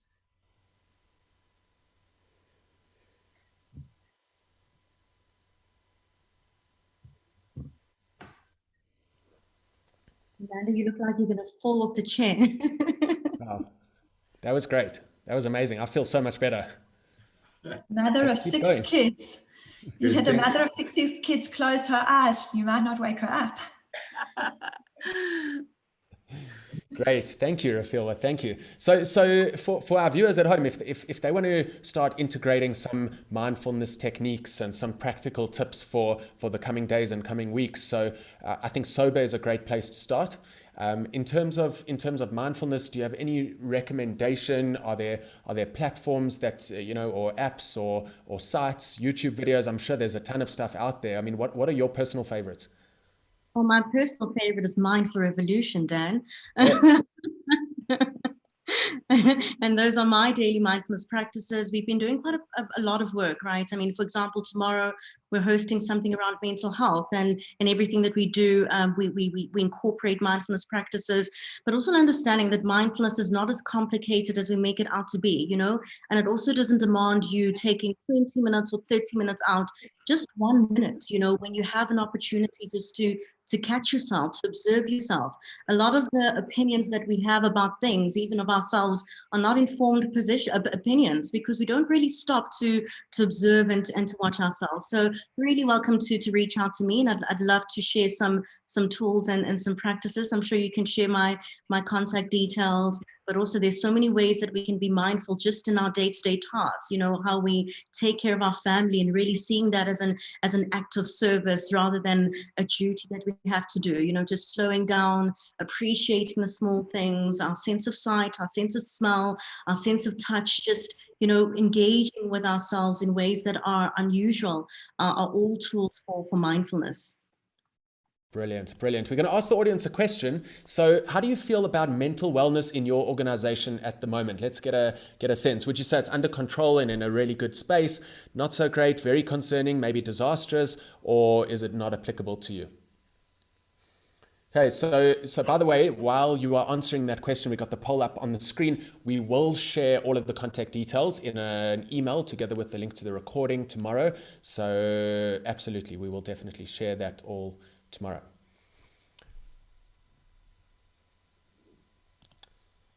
Okay, so again, quite heartening to see that the majority say under control and in a good space from a mental wellness perspective. 36%, 26% saying not great, but there are some numbers that we're seeing here very concerning and disastrous.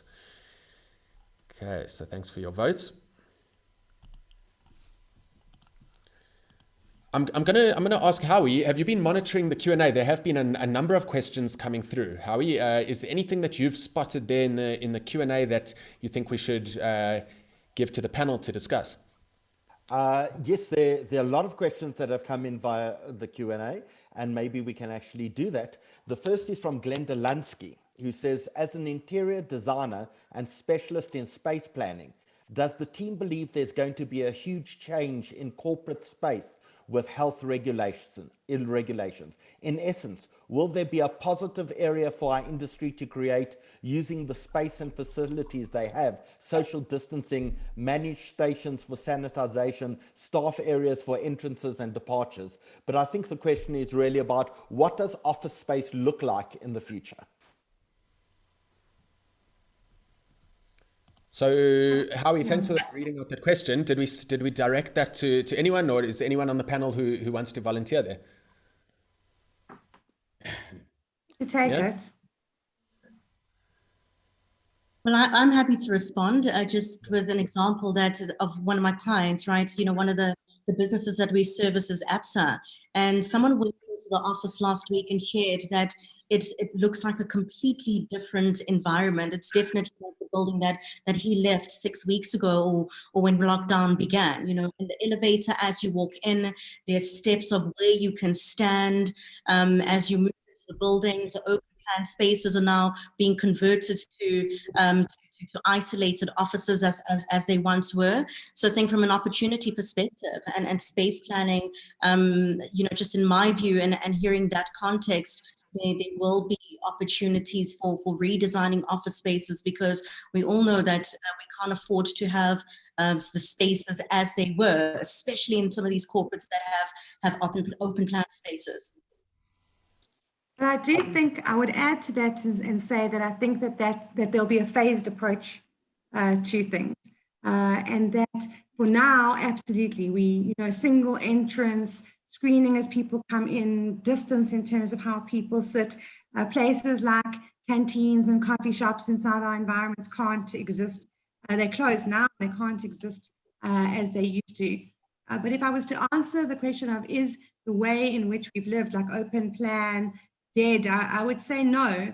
But I would say again, the point of that maybe I referenced before, point of moving into the 21st century organization requires us thinking much more deeply about office space. And that space should represent culture. It should look like how we speak about our environments.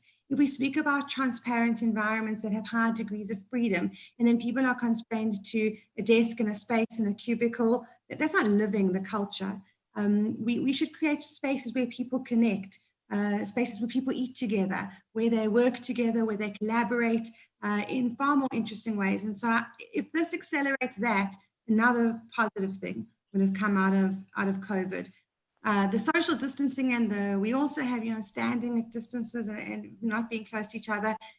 That's very hard for people, and the connectedness is lost, and it's quite sad inside the organization to see that happening. So hopefully with, time and vaccines and how this resolves, we'll see a return to offices with high degrees of remote possibilities as well, and a better use of our space.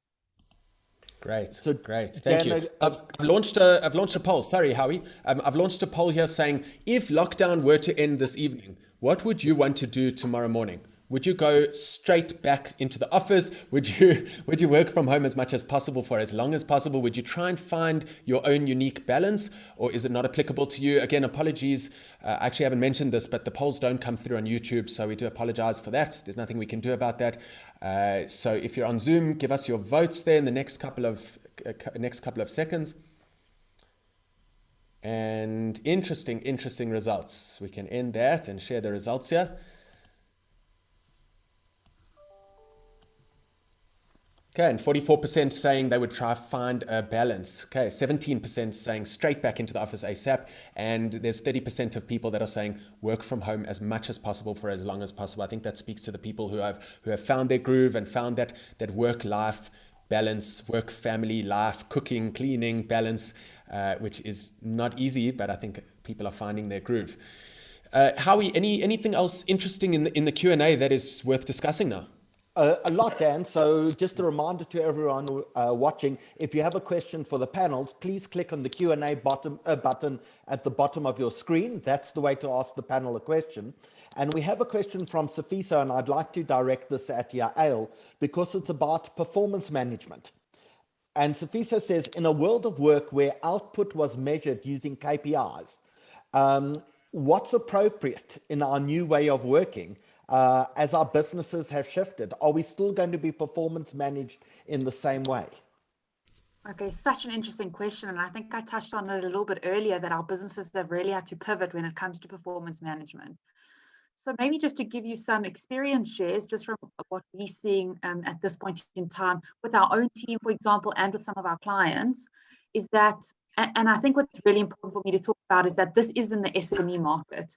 So unlike corporate businesses, as I mentioned earlier, who have far more cash flow than smaller businesses do, performance of businesses in this time is really, really critical. If people are wanting to keep their jobs, to help businesses sustain for a long period of time, performance is going to be key. But I think there needs to be a balance. I think there needs to be a balance between what are goals and what do people need to achieve, and having a side of leadership that speaks to empathy and understanding different circumstances. So from what we've seen and what we've done in our own business and with a lot of clients is that we've really had meaningful conversations with leaders to say, what does the next month look like to you? And if we were able to give every single department and every single person some clarity on what they need to do to help the business move forward in that time. You can call it what you want. You can call it a KPI, a key performance indicator. You can call it an OKR, an objective or key result. You call it a goal. Doesn't matter what you want to call it, but we have to ensure that people, especially in the SME market, are working towards something to help the businesses hopefully see the light at the end of this tunnel, because they just don't have the big cash flow. So from our perspective, we think that performance is critical, but I do think it needs to be done in a way with leaders where people are supported. And what that means is that the way in which they work might be different. So it might not be an 8 to 5 job. If you've got kids, you're probably trying to balance between 5 a.m. and 10 p.m. at night, trying to get your work done. As long as you understand what you needed to do and you're able to do that in the time frame, and be honest with your manager when you're not, and brainstorm how you can try to work on that effectively, I think that's really key. But I definitely think that performance, in whatever shape or form you want to call it, is still necessary and important. So can we ask a question, Dan, about how do you manage teams? As a manager, when you used to, in fact, staring at your staff in the face every single day, and it's quite easy to manage and check their performance. You're now all disparate, spread all over the place. So how, in fact, do you manage a team remotely, and how do you ensure you're achieving those sorts of KPIs and goals that Yael spoke about? Yeah, I mean, it's a good question. I think just to add to that question, you know, just because a person is in the office with you doesn't mean that you're on top of them and that they're being productive. And, you know, do you need to see them in person to make sure that they're working? You know, you can have people in their little cubicles in the office who are on Facebook, and their time is divided between the water cooler and the coffee and the Facebook and their emails. And, you know, I watched a fascinating TED talk by Jason Fried, who's the founder of Basecamp. His TED talk was 10 years ago, and he did a webinar last week. And he said for him, managing teams remotely, it's more about a feeling. It's more about a sense of, you know, the softer skills, the sense of, are you being productive? Are you feeling productive? Are you part of a team where people are checking in? And you know, Yael mentioned the KPIs or the OKRs. I think it's from my perspective. Look, I'm not part of a massive team, but I just don't think we need to be in the flesh anymore. I mean, does the panel want to comment on that? Dan, I'll speak to that. Because I think that two distinct evolutions have taken place in the world of work. And the one is the evolution of business, and the other one is the evolution of the employee. And what's happened in the evolution of business is that where businesses used to be fairly linear and fairly supply and demand and kind of easy to respond, they've evolved over time. And then what you got, it's perhaps mapped against Canavan's theory, which is a complex theory, but in essence, what's happened is that businesses have moved from this very simple to perhaps a bit more complicated, where you needed the domain of experts to get involved, to where we are today, where it's quite complex. There's multiple variables, there's many unknown unknowns, it's unpredictable. And then you're taking that complexity of business and placing it in a complex environment, in uncertainty, and then add to that a pandemic. So you've seen this like real evolution of business over the years, and the way in which the nature of business has evolved. Park that for a second, and then let's look at the employee and the way in which the employee has changed. And I've watched employees over the years, you know, as I've watched them coming into our organization, employees have changed as well. Employees used to want stability and jobs that paid the bills, that provided dignity of hard work, and they were hard workers who really did build organizations initially. And then you had your Generation X's who came in and said, actually, we value loyalty and we value commitment, and we're going to play leadership roles within our organization and build those organizations. And today what we've got are our millennials. And our millennials, I mean, I look at their discovery people that we're onboarding, or the talent that we're searching for. Before they ask us about remuneration or about what the job that they're going to be doing, before they ask us those questions, they're asking us, will their jobs make a difference? Can they add meaning? What value will they add? That's the way in which that's the language that they're using. And Gen Zs are even more so. They don't even understand why you need an office, you know, in a world of Uber and Airbnb where everything is so fluid and mobile, you know, what is the point? So you've got this dual evolutionary process where businesses have changed over the years and employees are changing, and they're kind of now coming together, and then you've got AR, you know, and you spiraled into AR. And again, I'm going to come back to your culture, because and it was so heartening for me to see that one poll where people said that their cultures are intact. I think that's accurate, and I think because culture is the way in which you can lead in this very, very complex environment. And that's why companies are turning to culture and establishing those cultures. And that's why the Simon Sinek's are talking about culture. And just to Les's point, you know, it's such a wonderful opportunity this time. I know it's hard to find a silver lining in a pandemic, but if there is a silver lining, it is, as Les pointed out, we mustn't miss the opportunity to really upgrade our knowledge and to upskill and to reskill and to unlearn and to relearn, you know, because it's an opportunity to do so, and it's an opportunity to do so in a very forgiving environment, because we're all in it together. So we're all learning, because if AI had just taken place, I suspect many people would have been left behind, you know, by the catapulting into an AI future world of work. But in a sense, what this period has done for us is put us there, but done it in quite a forgiving environment where we can all learn, where if you're not so good at Zoom, it's okay. Not everybody's so good at Zoom, you know, and it's fine. And I think that we should really make use of the opportunity. So the employees are different, and the world of work is different, but, you know, we're drawing on our culture to kind of drive that and to use this opportunity and this time. So Dan, Brilliant. we're going to take a minute-long break, because Amanda brought up an important point about learning, and one of the key elements of learning within the Jewish community is in fact e-learning and Limmud. And next week Sunday, in fact, we have Limmud, what normally is a large gathering of a few thousand people around the country gathering together to learn together, participate, debate, negotiate, and deal with issues. Next Sunday is in fact going to be Limmud, and it's a great pleasure to welcome Ryan Davis, who is chair of Limmud. Ryan, welcome. This is actually an area of your expertise we're busy talking about tonight, is it not? Yeah, thanks, Howie. It's great to be with you. And as always, you guys are putting on an amazing show, and I don't want to take too much time away from this incredible panel. And it's great to see a lot of colleagues on the call, answering a lot of the questions that my coaching and consulting clients are asking all the time. So just, yeah, guys, keep going, and I won't take up too much of the time. But we are talking about learning, and I think, as Howie said, we are putting on an Limmud for Limmud South Africa next week, and some people in the audience might have already attended a Limmud in the past. We like to believe that it's a magical experience, and Limmud really is a world leader in Jewish education and culture, which we've been speaking about a lot today. So for the first time ever, I'm going to just quickly share my screen just so we can show you a few of the speakers that are going to be, the presenters that are going to be presenting at our Limmud conference coming up next week. It's the first time ever that we're going online, and obviously because of the time. And I think we've been speaking on webinars and with clients constantly about this crazy Zoom fatigue that everyone is experiencing, but also the incredible content that is online at the moment. So this is definitely not for the sake of having another learning opportunity, because there are incredible things happening.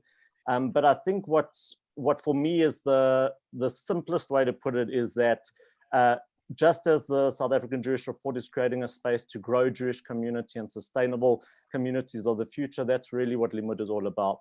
We're coming together, as I said, for the first time online, the first time national, Joburg, Cape Town, and Durban, inviting the rest of Limmud from across the world and newbies onto the call, with really world-class speakers, from thought leaders to rabbis to commentators on Israel and politics. We've got filmmakers and artists and social justice activists, musicians, authors of the best authors in the world, in the Jewish world. And we want to just invite everyone to really take time to join us. Limmud's all about choice. It's about building a community. And for those that have been before will know that to not be in person learning together as participants is a big step back. But we are doing our best to give people as much choice, with a range, as I say, of incredible 28 choices to choose from over a 4-hour period, local and international top-notch speakers from across the world. You can see some of them on the screen. I'm not going to mention them by name specifically, but what we're trying to do is bring back the superstars of the past 13 years of Limmud, as well as new dynamic speakers specifically in our local circuit as well. I think Ryan, can I say you have my favorite Limmud speaker of all time on, and that's Rabbi Nathan Cordoza, who will be joining us from Jerusalem next Sunday. If people have never heard him speak, He is a professor of philosophy, a Dutch professor of philosophy, and one of the greatest thought leaders of the Orthodox world, a truly remarkable individual. And I see he's not on your list, but I see it was announced today that, in fact, the former Chief Rabbi of Israel, Rabbi Lau, will be guest at Limmud FSU, which is the Soviet Union Limmud. Rabbi Lau will be a guest at FSU Limmud. Yeah, Howie, you're ahead of the crowd. I saw your tag on Facebook already, and we are, as planned. We always host Limmud, our conference across South Africa, in August. There's still 100% planning going towards that, whether it's in person or whether it's going to be online. And we want to encourage our community from across the road. From across the world, Howie is a regular sellout crowd presenter at Limmud. He is going to be a participant this time round, but we want to invite suggestions for as we move forward. The idea really is we've seen something so incredible happening with what you guys are putting on. So many South Africans and other people across the world are not feeling as part of the Jewish community as they used to be, and these webinars have really brought people back into the fold with relevant, inclusive topics. And that's really what Limmud is all about. So what I want to encourage people to do is to join us. Tickets are on sale now. I'll just put up these links now, and I'll ask Dan maybe to send them out when he sends out the email tomorrow. But tickets, we based on where we're at right now, tickets are 180 Rand per device. You can watch with the whole family or sign in a few of you.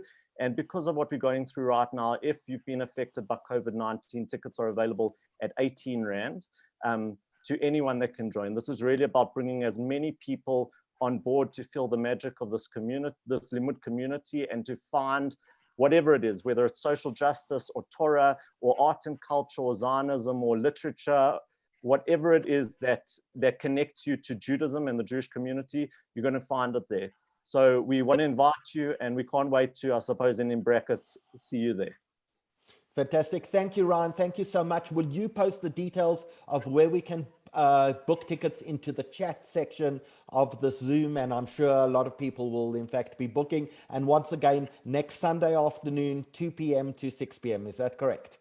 That's correct. So it's next Sunday. There are 4 sessions with 7 different choices in each slot, from Nathan Lopez Cardozo to Chad Nathan and Josh Rubin, who are taking the photography world by storm, Yossi Klein Halevi, Paul Leslier, who's a favorite, and on and on and on. So can't wait to see you guys there. Thank you so much, Ryan. Thank you for joining us. Thanks, Emil, Howie. Thanks, Dan. And thanks, amazing work as always. And thanks to everyone else. Incredible webinar. Great. Thank you. So Howie, you've been monitoring the Q&A. So I think we've got a couple time for 1 or 2 more questions. Sure. So there's a question from Ian that's really aimed at Les. And Ian says, a short while back, Investec introduced relaxed dress codes, which clearly must have prepared staff for the ability to work at home.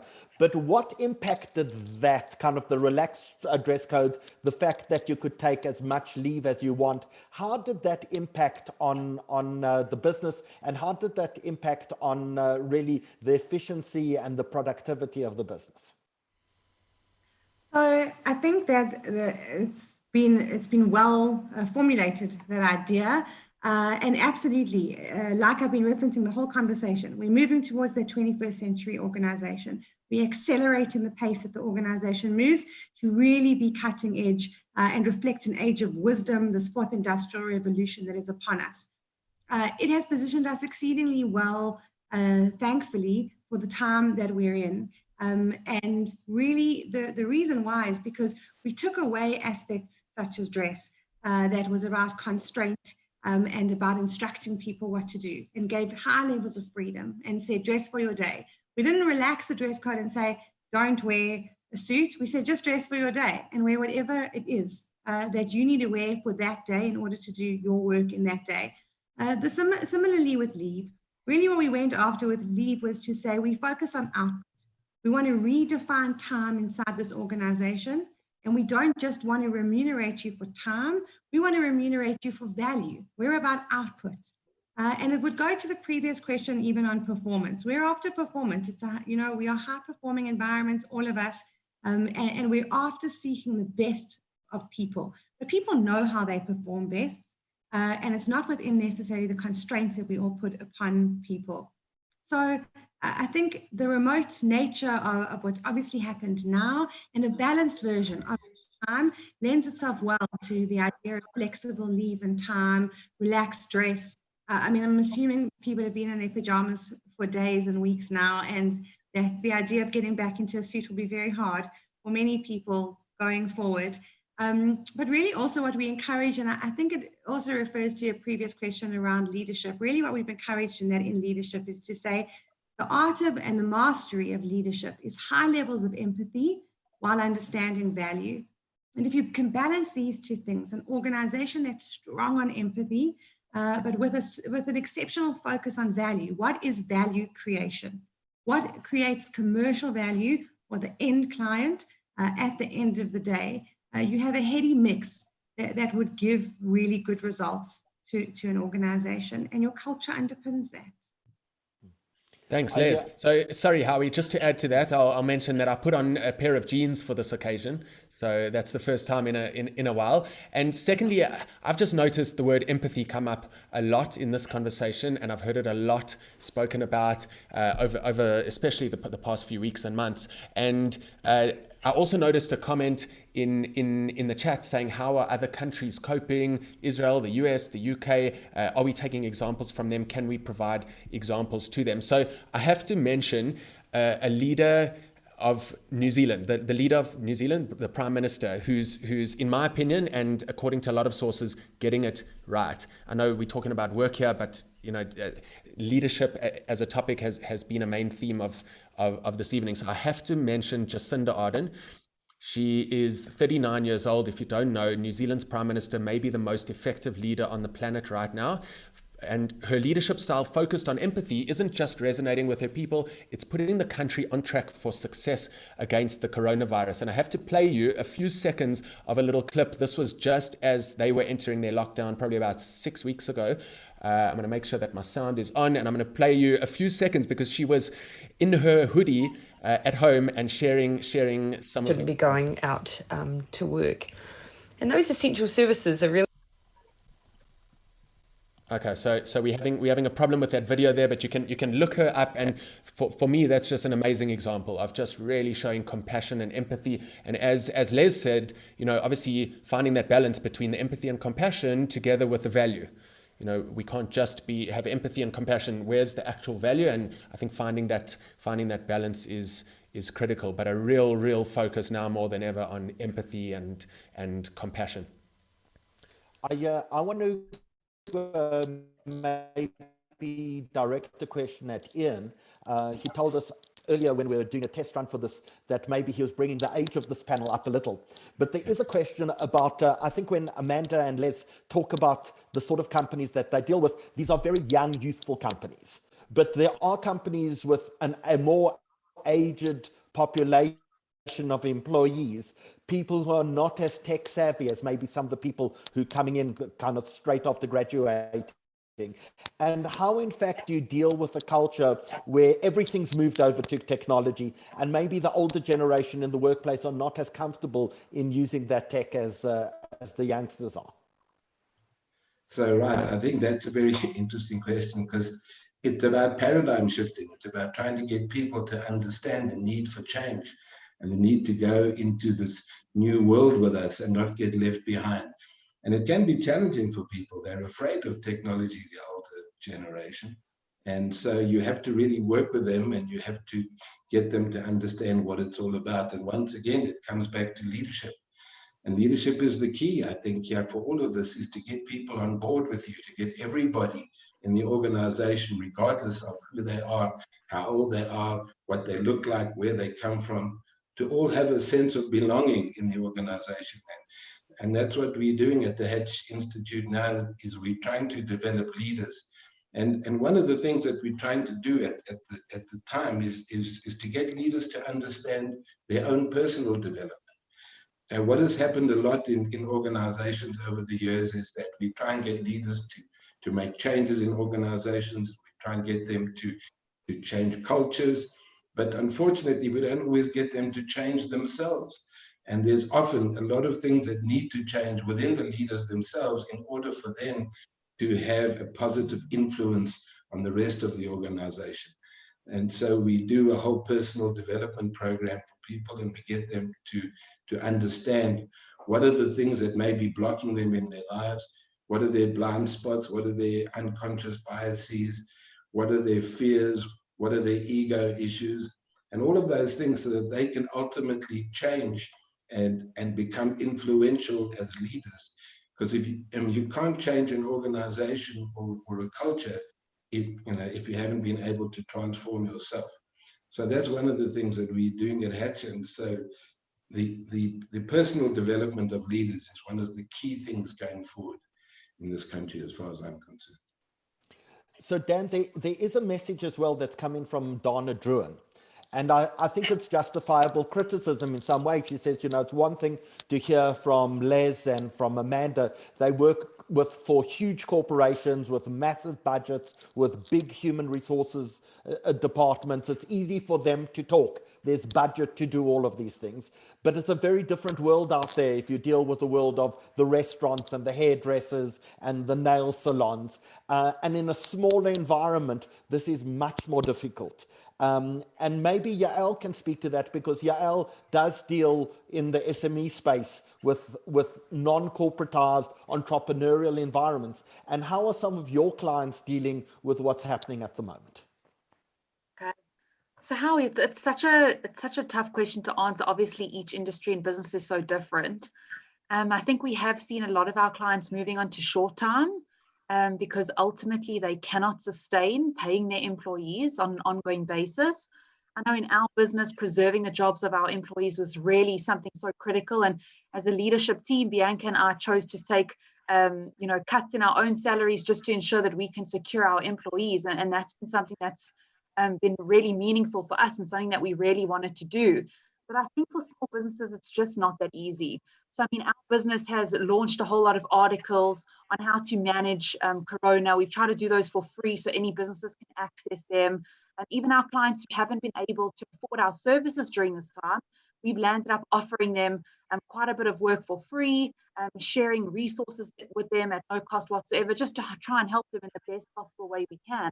But ultimately, as we carry on in this lockdown phase, and it could go on for a significant period of time, businesses are going to potentially get into more and more challenging circumstances and situations. I think, again, it comes back to the leaders and what their values are. So with a lot of our clients, they have put their employees first, and they have really tried to do whatever they possibly can to sustain their people, to guide and support them as much as they possibly can. But I think my biggest concern is that we're going to get to a point in time where how much more sustenance do they have in their bank accounts to continue this process? And the sad reality of that is that more and more people are going to lose their jobs. And I think what businesses are doing, what the government is encouraging, is that you do move on to short time. So for people who don't know what that is, that's reducing your salary by a certain percentage as well as your time. But it does enable that more and more employees can keep their jobs for a longer period of time. And that's definitely number one.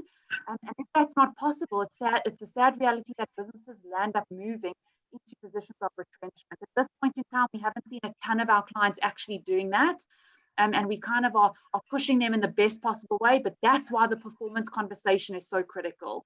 And I think in our space, being an empathetic leader, when you're trying to keep your business alive, is probably one of the hardest things to do. Because on one hand, you've got to drive and push and get people to provide value and carry on burning as much as they possibly can. But at the same time, you need to be empathetic of the trauma and the struggle that they're all going through in their personal circumstance. So yeah, I think it's a tough question to answer, but I think you need a definite balance of performance and guide. And I think leaders who really care about their people will do what they can to put them first. But my big concern is that runway and that engine isn't going to last necessarily for everyone indefinitely. And that's why I think your conversation last week about how do we get the economy back going is a really critical one too. Yeah, thanks, Yael. Great insights. I've just pulled up a poll just to get a sense of remuneration issues in your organization. How have they been handled? Let's get a sense for how you're feeling at the moment.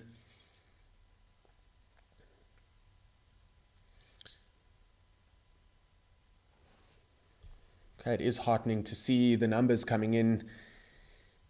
Okay, we're going to give it a couple more seconds. And okay, great. Thank you for your votes. Let's share those results. And 46% saying excellent. So that's for me quite a good sign. Yeah, that's good to know. That's very good. Yeah. Okay. Fantastic. So yeah, so Howie, you've turned off your camera and your audio. I'm not sure if you want to share or we want to field one or two more questions. It is getting quite late, and I think we do want to wrap things up. We also want to talk about the upcoming panel. Howie, do you want to share what we've got in store on Tuesday night? Yes, absolutely. So in Tuesday night, one of the big issues that I think so many people in this country are facing is the issue of education. What do you do with your kids during this time? Amanda, you've got kids at university, you've got kids in matric, you've got kids all over the place. I think parents are so stressed and stretched between trying to do homework and trying to work and being interrupted the entire time. And should you be homeschooling, and what is the role of the school as opposed to the parent in all of this? And I think so many people are actually understanding that while you pay the school to educate your kid, you're really paying more for them to babysit your kid during the day, so you have time to do other stuff as well. So Tuesday, we've got an amazing panel. We've got kind of headmaster from King David Victory Park. We've got headmaster from Bella Vista. We've got the vice chancellor of the University of Johannesburg. We've got educational experts in formal educational and formal education, all coming in on an amazing panel on Tuesday evening, 8 o'clock. And we're going to be talking about education and what education looks like in the post-COVID era.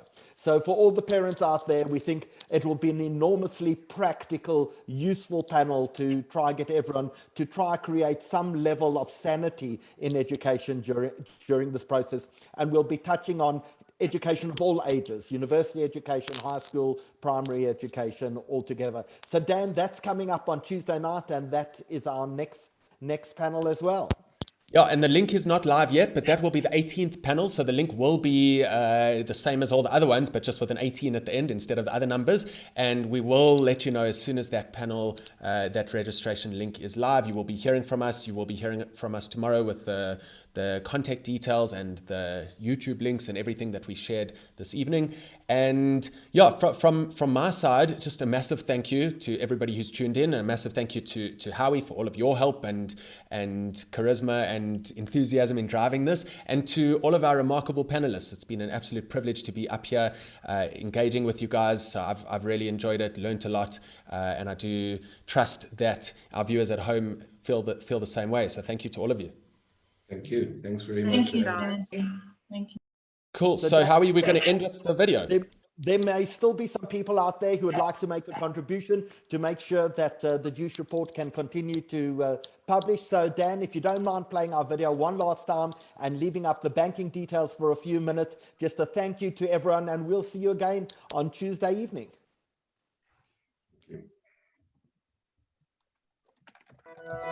Hi, I'm Howard Saxton, Chairman of the South African Juice Report.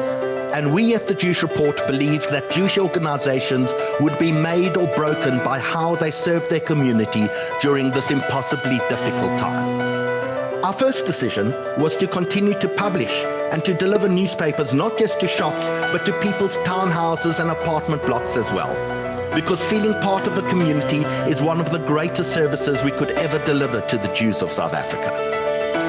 Our second decision was to create a platform for information, education and entertainment for the entire Jewish community and for South Africa as a whole.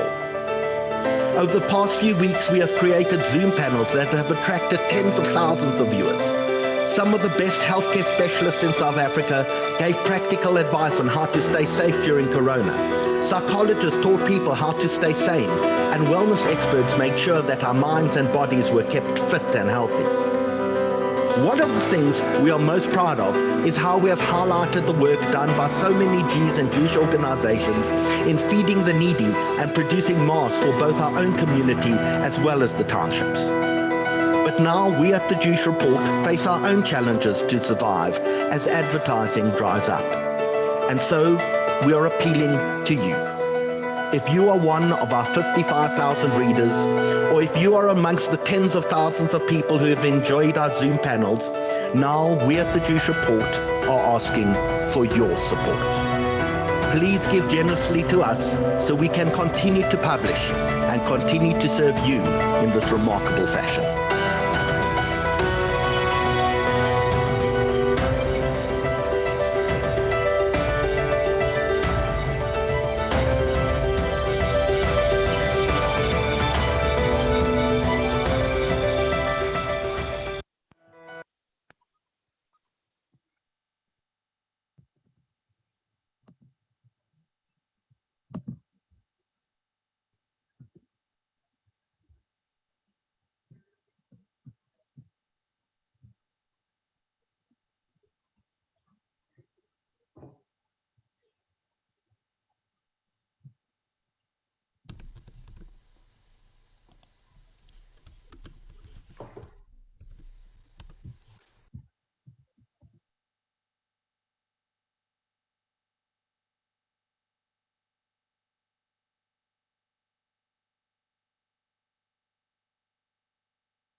Cool, everyone. Thank you all. Have a good night. We'll see you again on Tuesday. Thank you to all our panelists. Good night.